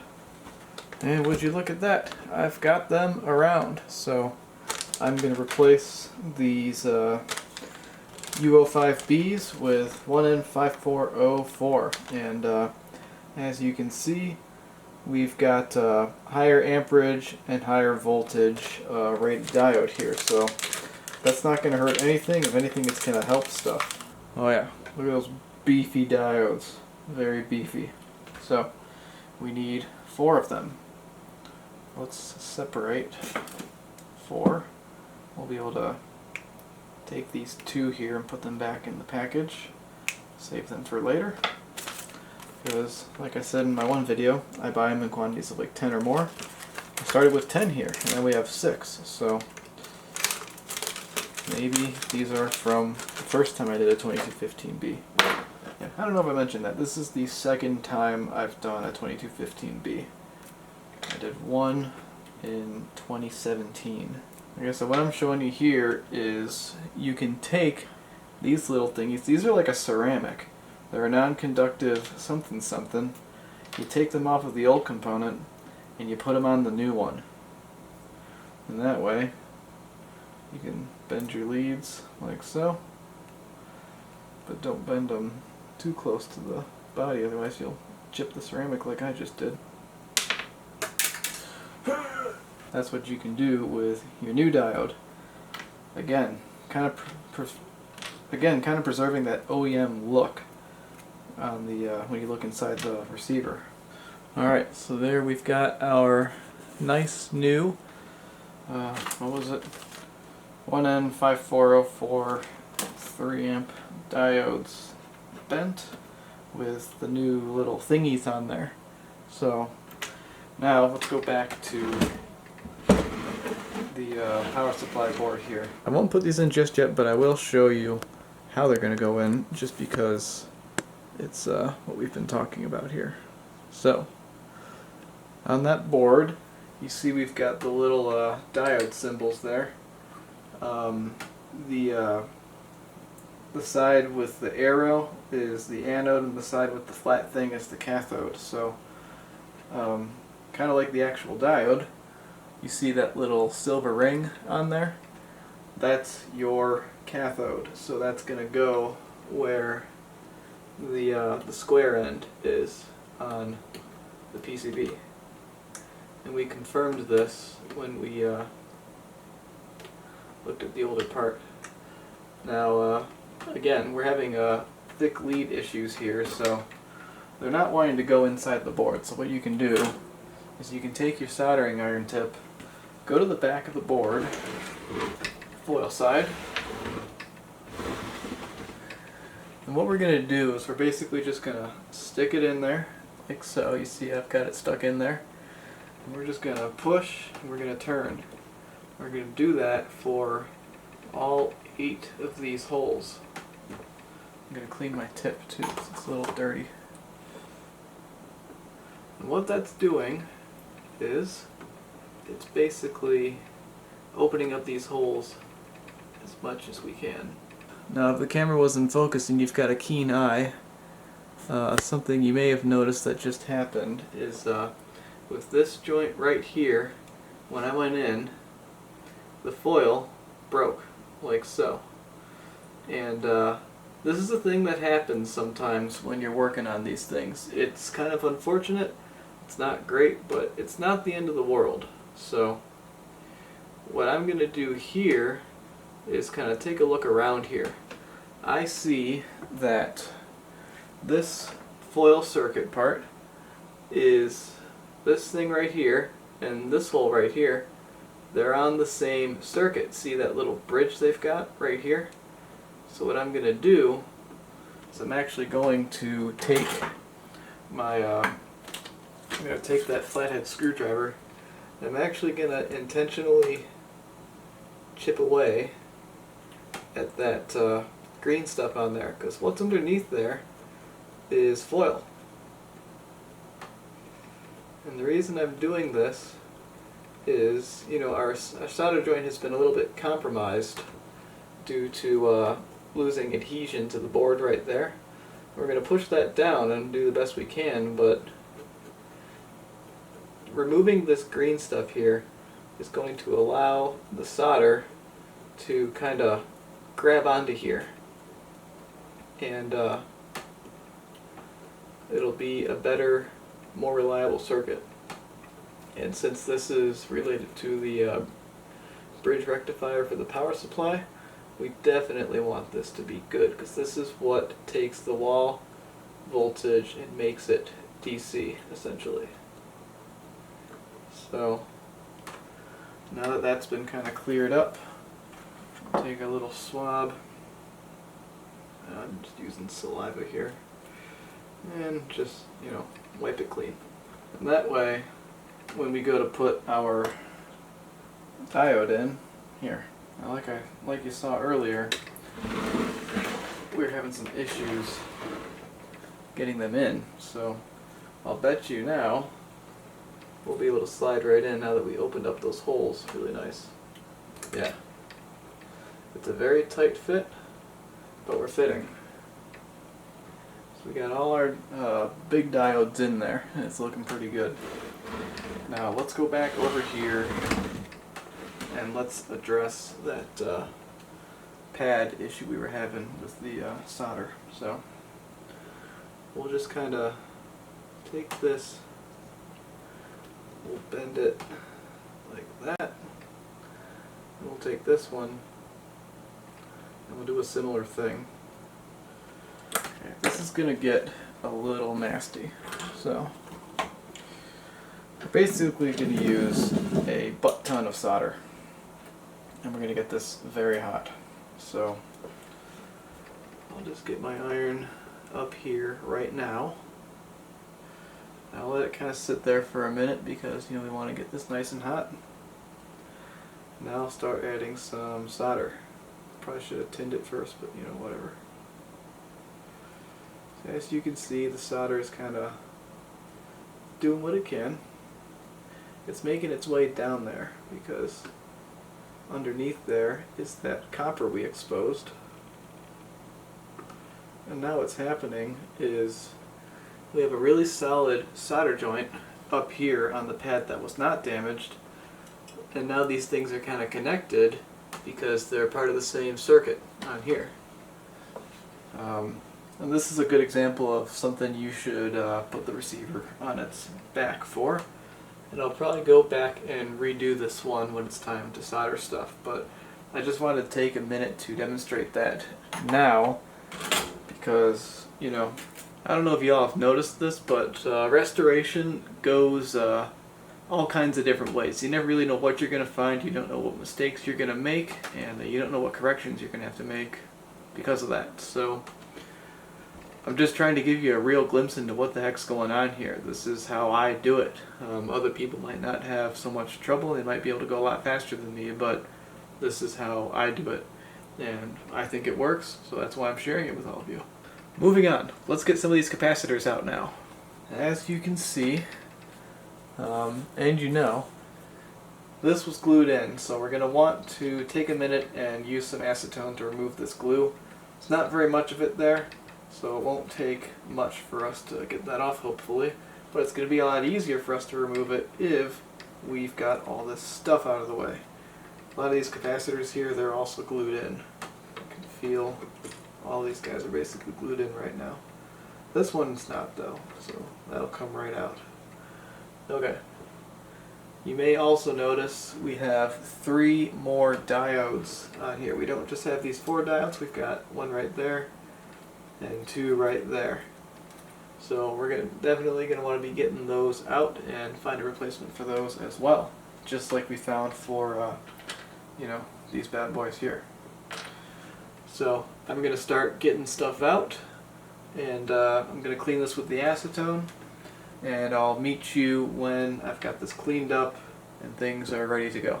Alright, you know what I hate? Removing this stupid glue. I'm telling you, if it's mine, it's not coming off, it's staying. So we're free here. We've got everything removed from the board. And I just wanted to go through what we're about to add back here. So let's talk about this little guy right here, this H801 transistor that was kind of in the middle here. You can see the outline. This is a unique part number transistor that I can't really find anywhere. I can't find like a good direct replacement anywhere. And so for that little power transistor, That was H801 there. I was going to use a KSC 2383, but I couldn't get that heat sink to get on there, and this transistor was smaller than the original, so let's go even more overkill. Let's use a KSC 2690. I ended up putting a 2690 in here. I'm not exactly endorsing it because the leads are really thick, the holes need to be enlarged a little bit. You can do that with like a large sewing needle sometimes. You just kind of stick it in the hole and kind of turn it around. But then at that point you gotta be really careful that you don't screw up the foil on the back of the board, which I kind of did on this one, but it wasn't too bad. I'm gonna be able to get away with it. Okay, next we will replace the these diodes right here. What are they? H808, 807, and 806. Again, taking our ceramic things off. These are W06B diodes. I looked up replacements. Yeah, 1N4004 is what I found is a suitable replacement. Okay, it's time to get our new capacitors in. And like we talked about in another video, power circuits use Nichicon PW series capacitors because Nichicon PW capacitors are for power, not signal. So I'm going to go off of the service manual here because I've got it up. I know that let's just start up here. C810, that's going to be 470 microfarad, 16 volt.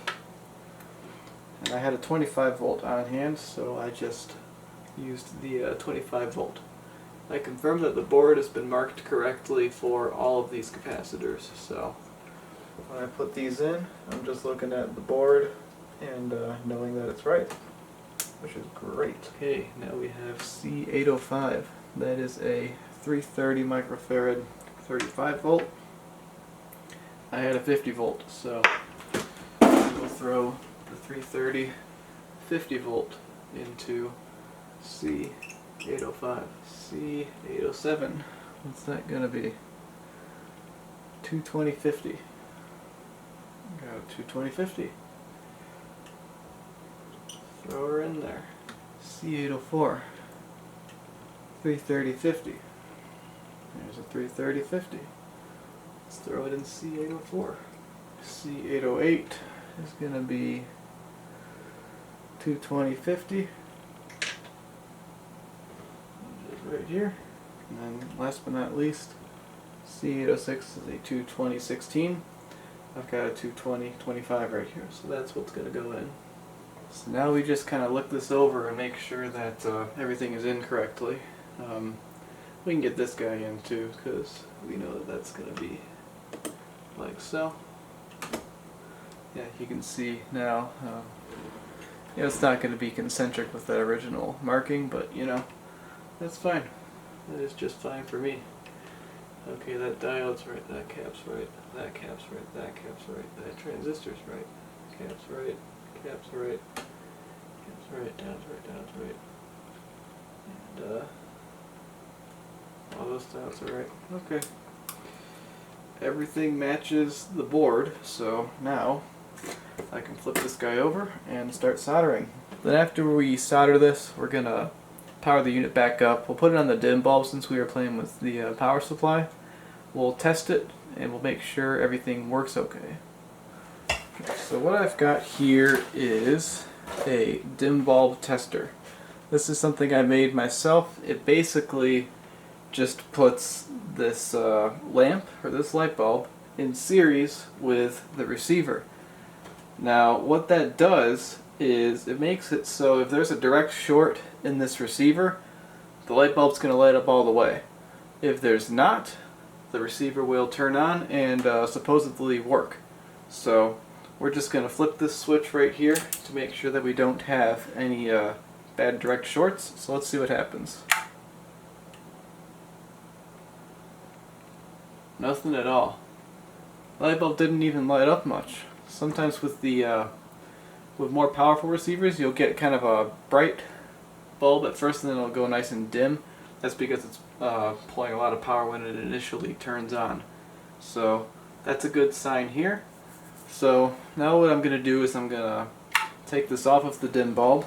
I'll plug my lamp back in. And we'll plug this into wall power as well. So it's on. We're going to look over here and we're going to see if there's any smoking capacitors on the power supply board. There is not. If something is wrong, something on there is going to be insanely hot. Might even be smoking. So far that's good to see there's nothing wrong. So now, what I'm going to do to confirm that what I've done isn't ridiculous, because I rebuilt this power supply board using some guesses that I made that I'm not fully confident in, and I just have what they told me on the internet. So here's what we can do now. When you look at the service manual, so let's look right here. If you go to a board level schematic, there's little places like right there. At J814 we should be getting 7.3 volts. At J811 looks like we should be getting something like 33.7 volts, something like that. So if we see those voltages at those places, we know that something is correct.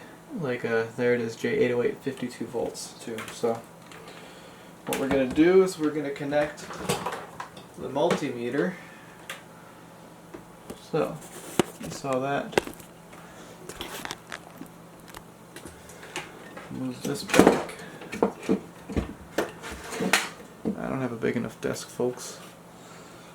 We're going to take our black one, the minus, set this to DC, and then we're just going to ground this to some random place on the chassis. I don't know. How about the ground speaker terminal? So that'll be good. So now that we have that sorted out, can you see? Can you see? Yeah, sure.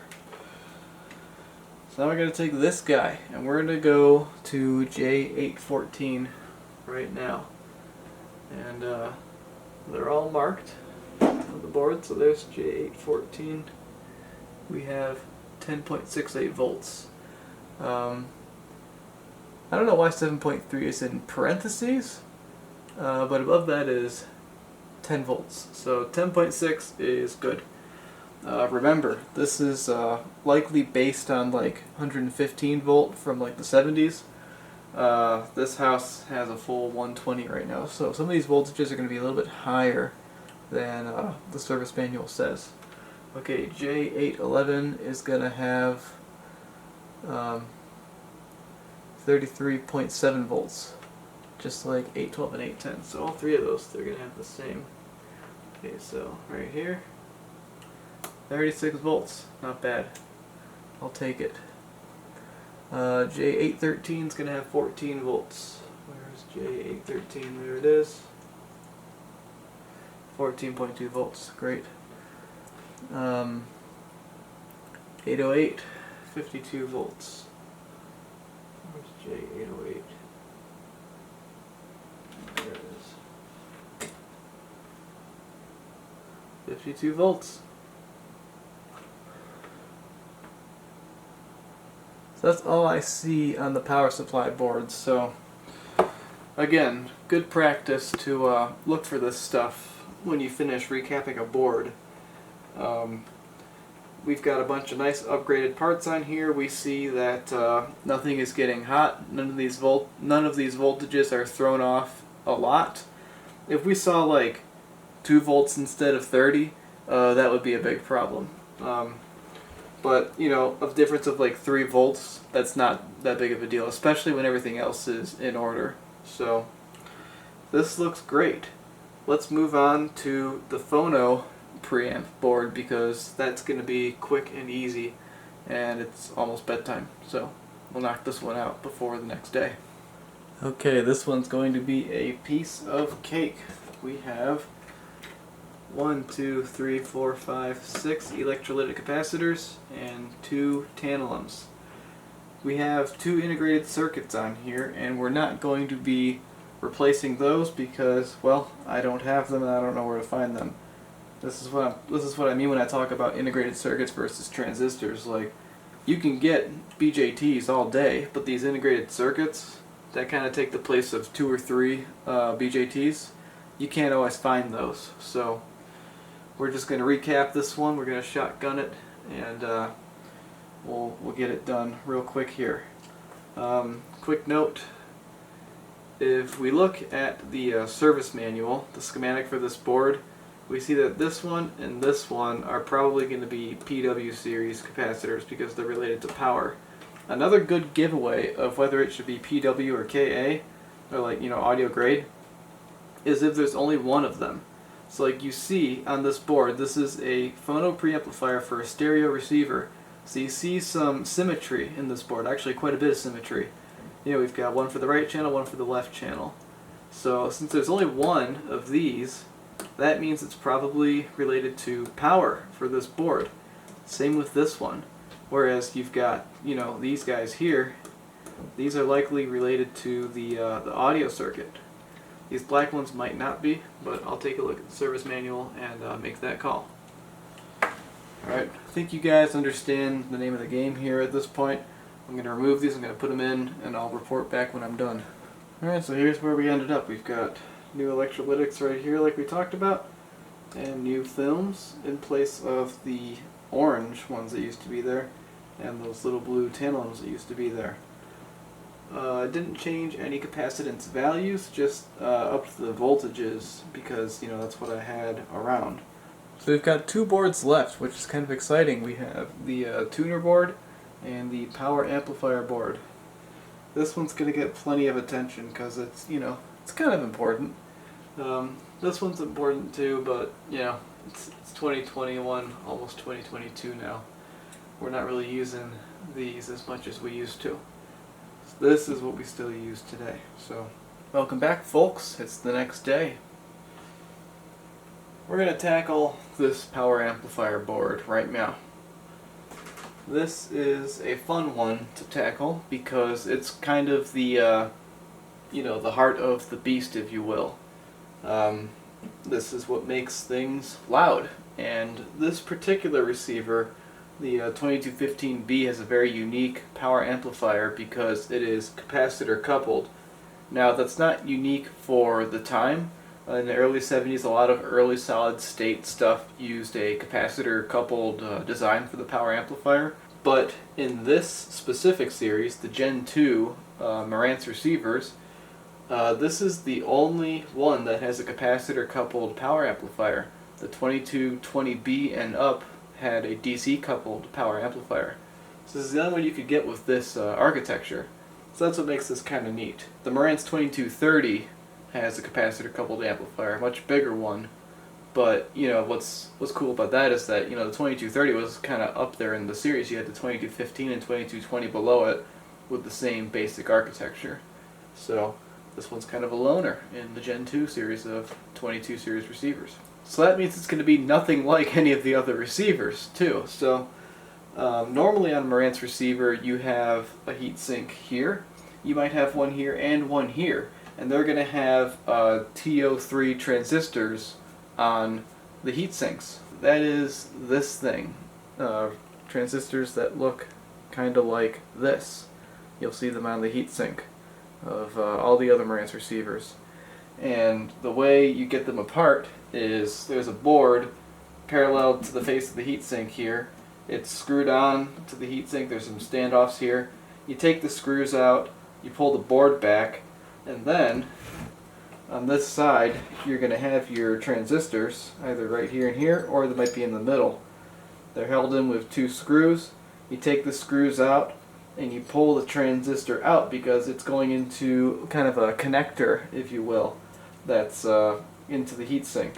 I show this in my Marantz 2250B power amplifier rebuild video, so I will link that in the video here so you can get an idea of mechanically how the power amplifier comes apart on most Marantz receivers. But for now, we're going to get started by taking this thing apart. I think on most Marantz receivers you will want to remove the heatsink. We're not going to need to do that here necessarily. We might be able to get this all taken apart without removing it. So without further ado, let's go. Alright, so as you can see here, we've got the circuit board, and what we have in here, I don't know if you can see that, right here are your output transistors. The 2215B uses TO220 style output transistors. It looks like the ones that are in here are original. They're probably fine, but I'm going to replace them anyways because I've got nice new ones that will probably work even better than these. We need to take them out anyway so we can clean up the old thermal compound and apply new stuff. So we'll get there. And it looks like the way these are held in is you've got this metal bracket right here. You remove that bracket by removing these two screws right here. So let's go ahead and do that. So now we can lift out our little shield here. We will clean this off, make it, nice a little bit later here. Put that off to the side for now. And that exposes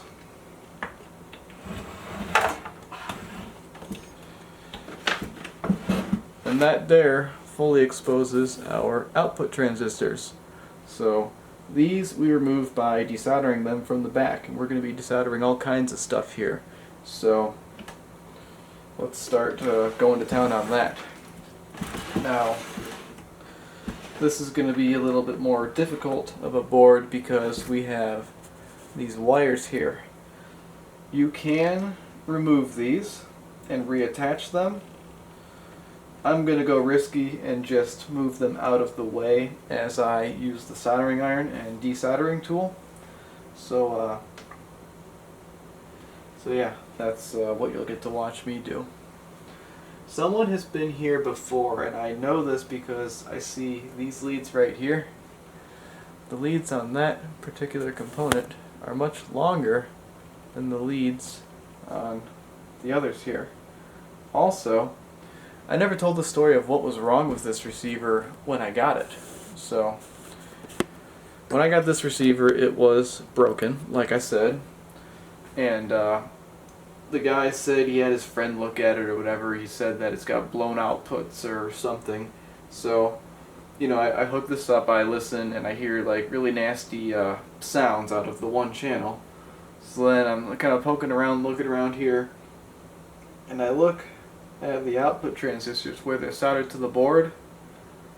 One of them wasn't soldered. So I soldered it and everything worked. Can you believe that? See, I love it when stuff like this happens. You pay a good price for something that's broken, and then you open it up, it's like the simplest thing in the world. I don't understand how somebody missed that. It's kind of a shame. I probably wouldn't have this right now if that was caught, but then you wouldn't have this video. Just kidding, you'd have this video, I would just use a different subject. Okay, we're getting off topic here. So like we've kind of talked about, this is basically the theme of the show here. We have capacitors and transistors on here that we're going to be wanting to replace. Every electrolytic capacitor for sure getting replaced, but the transistors is where it gets interesting. Since these outputs are not matching, I'm definitely going to replace all of the outputs because I have TO220s on me. I'll give you the part number toward the end, and that's not going to be an issue for us. But we have all of these smaller transistors in here. What I'm going to do is I'm going to look up each transistor part number.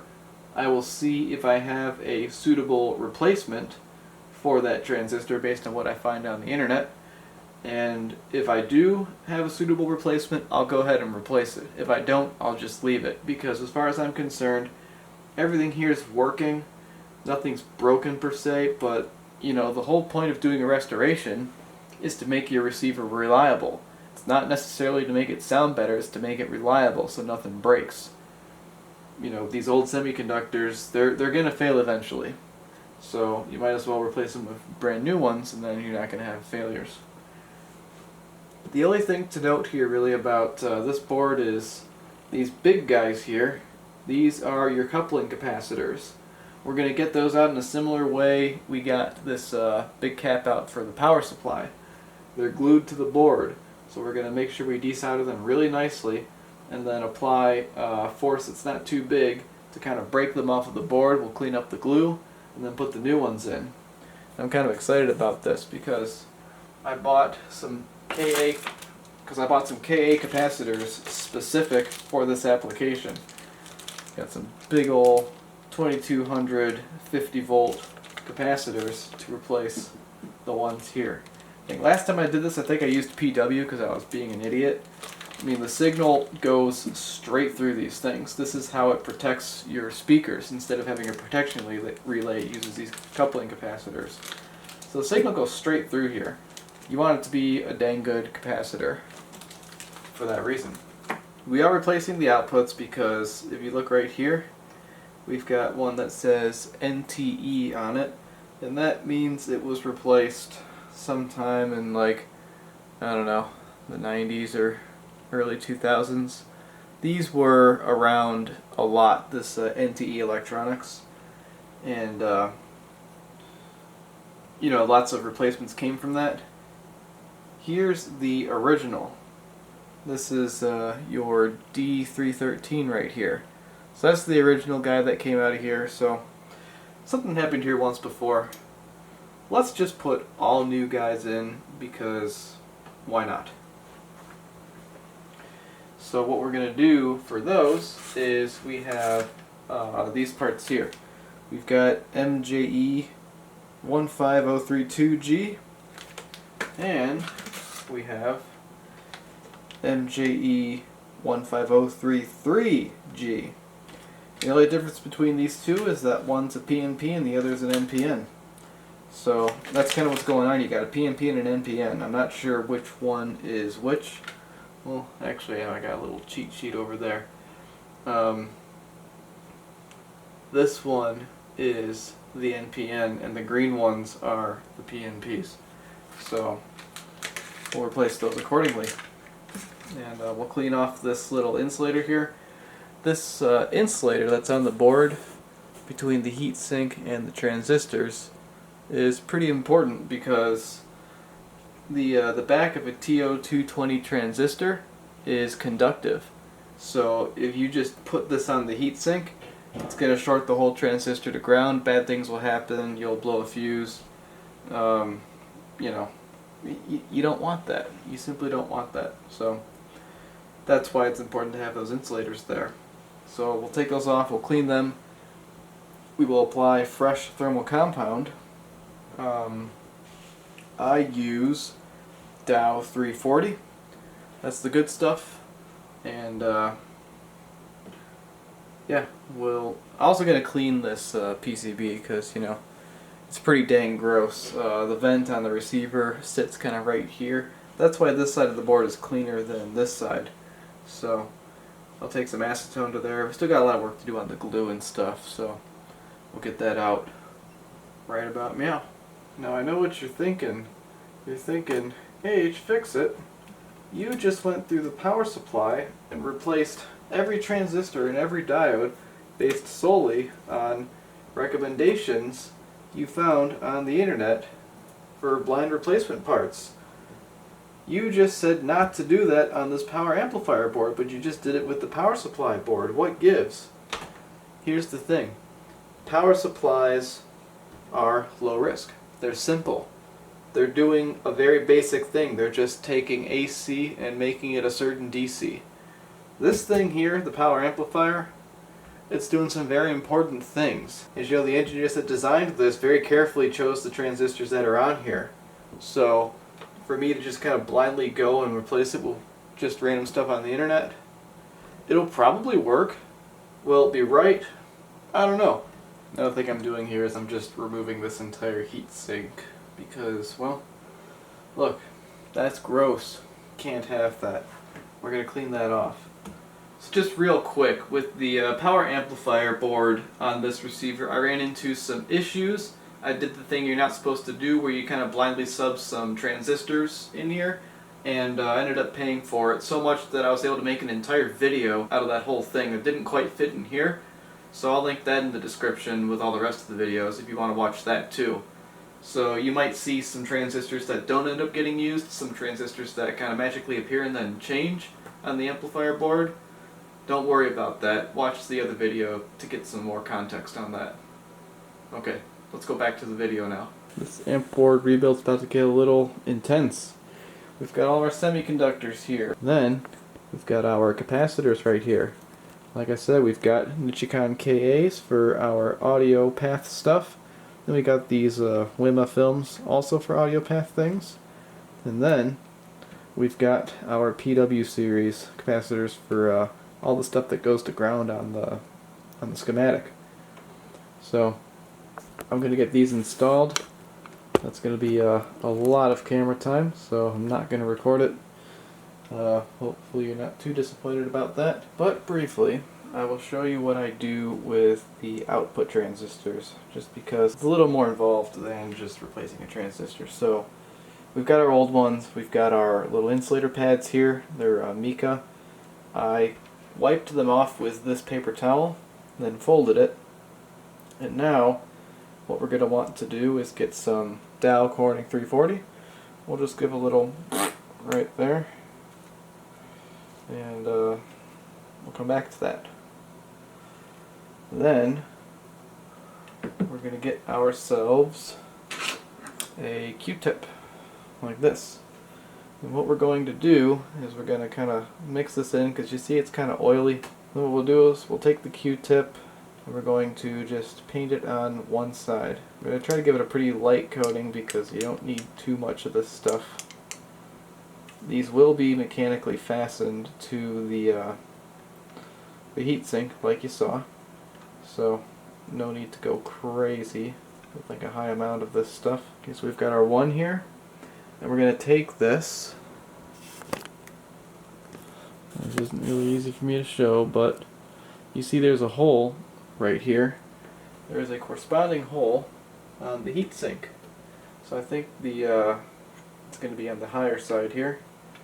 We're going to place this in and carefully put it where the hole is on our heatsink. And yeah, that's correct. If we really want to, we can take the screws we had from earlier and we can put it through the heatsink for alignment.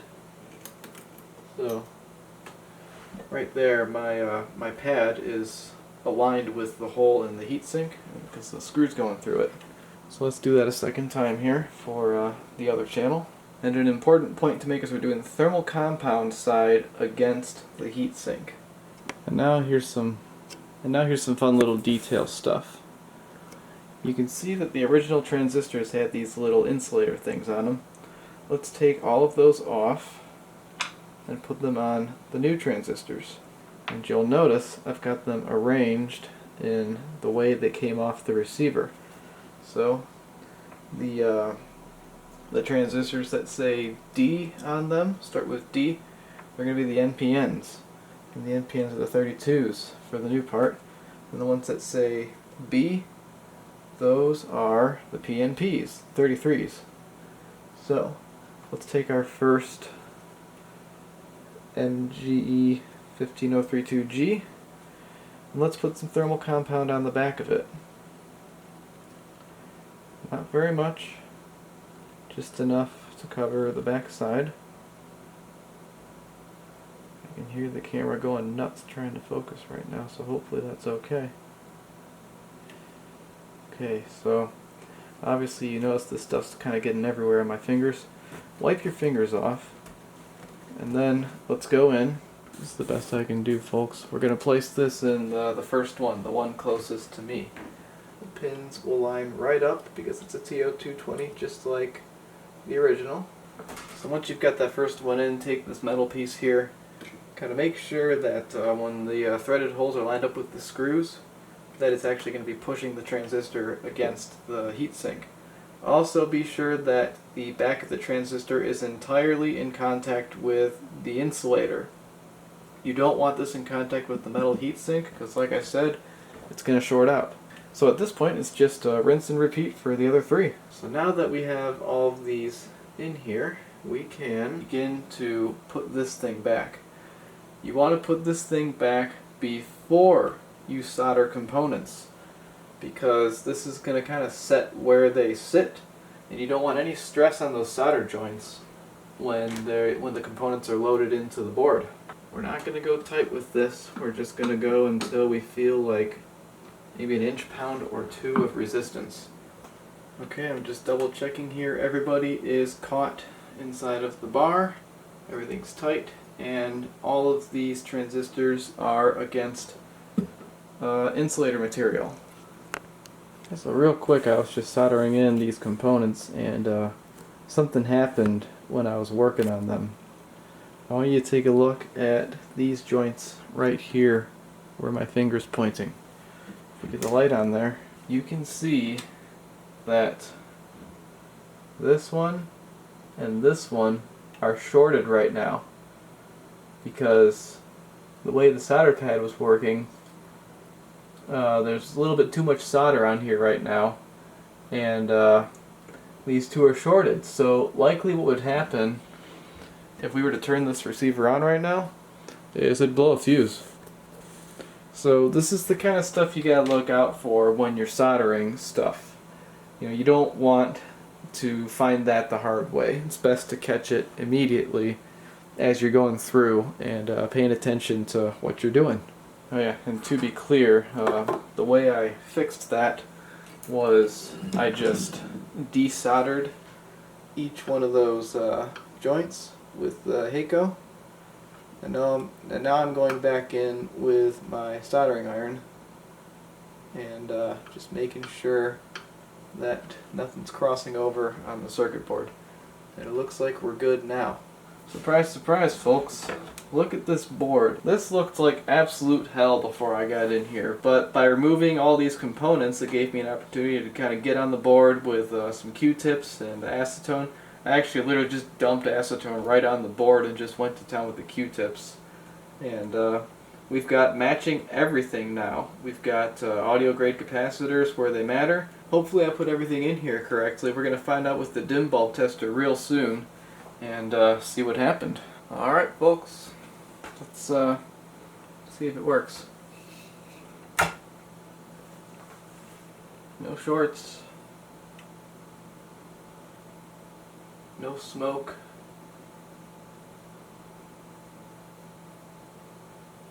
no exploding capacitors. Okay, so now that we know there's no catastrophic failures, we'll take this off of the dim bulb and we will go through the thing we did with the power supply, where there's voltages that are in the service manual on the schematic diagram. So we're going to go through and check all those voltages and make sure everything is what it's supposed to be. And it's looking and sounding very good. We finished the power supply board. We finished the Phono preamplifier board. Underneath we've got the receiver preamp board done. But up here, this is our last stop, the tuner board. I will talk about what I know about tuner sections on these receivers right about now. So if you've been overwhelmed by what you've seen so far, you're going to be even more overwhelmed by this tuner board. Admittedly, this is my biggest gap in understanding and knowledge with these receivers. I don't know how that works at all, really. It just pulls waves out of midair and makes them sound. So here's what you're supposed to do. You're supposed to recap it, and then you're supposed to perform an FM alignment. I don't know how to do that. I don't have the equipment for that, but it's what you're supposed to do. That is on my to-do list, is learn how to do that. I have a few resources. A friend of mine is pretty good at it. X-Ray Tony B is an excellent YouTube channel. I've seen some videos of him doing it. If you like this stuff, if this interests you, definitely go check out X-Ray Tony B. I already talked about him earlier when I was mentioning some deoxit products. So, very knowledgeable guy. Knows quite a bit about this stuff. Far more than I do, that's for dang sure. So, what I do with these boards is I take all the electrolytic capacitors out, I replace them with new ones, and I leave it alone. That's about it. I'm not going to show me working on this. I'll just show you the end result, because all it's going to be is just me pulling out a component, looking at it, seeing if I have a replacement, and replacing it. I think I've got everything, but we'll find out. Yes, I do use this sometimes. And there it is, everyone. I did not fully restore this board because, well, I didn't have some components on hand.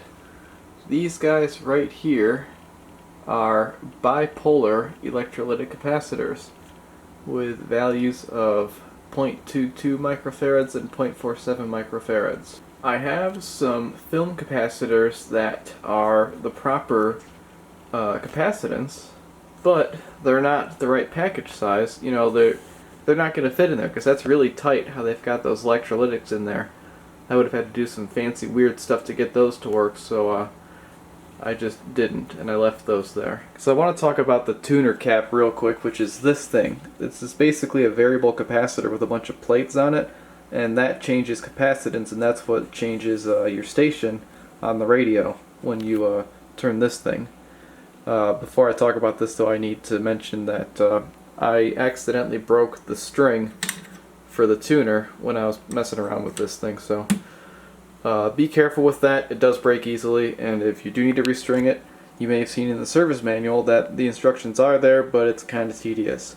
I've got a video on that. If you happen to break your string, I'll link that in the description. What I want to talk about this tuner cap is sometimes it gets dirty. You can tell if it's dirty when you're changing stations, and so I'll turn the volume up a little bit.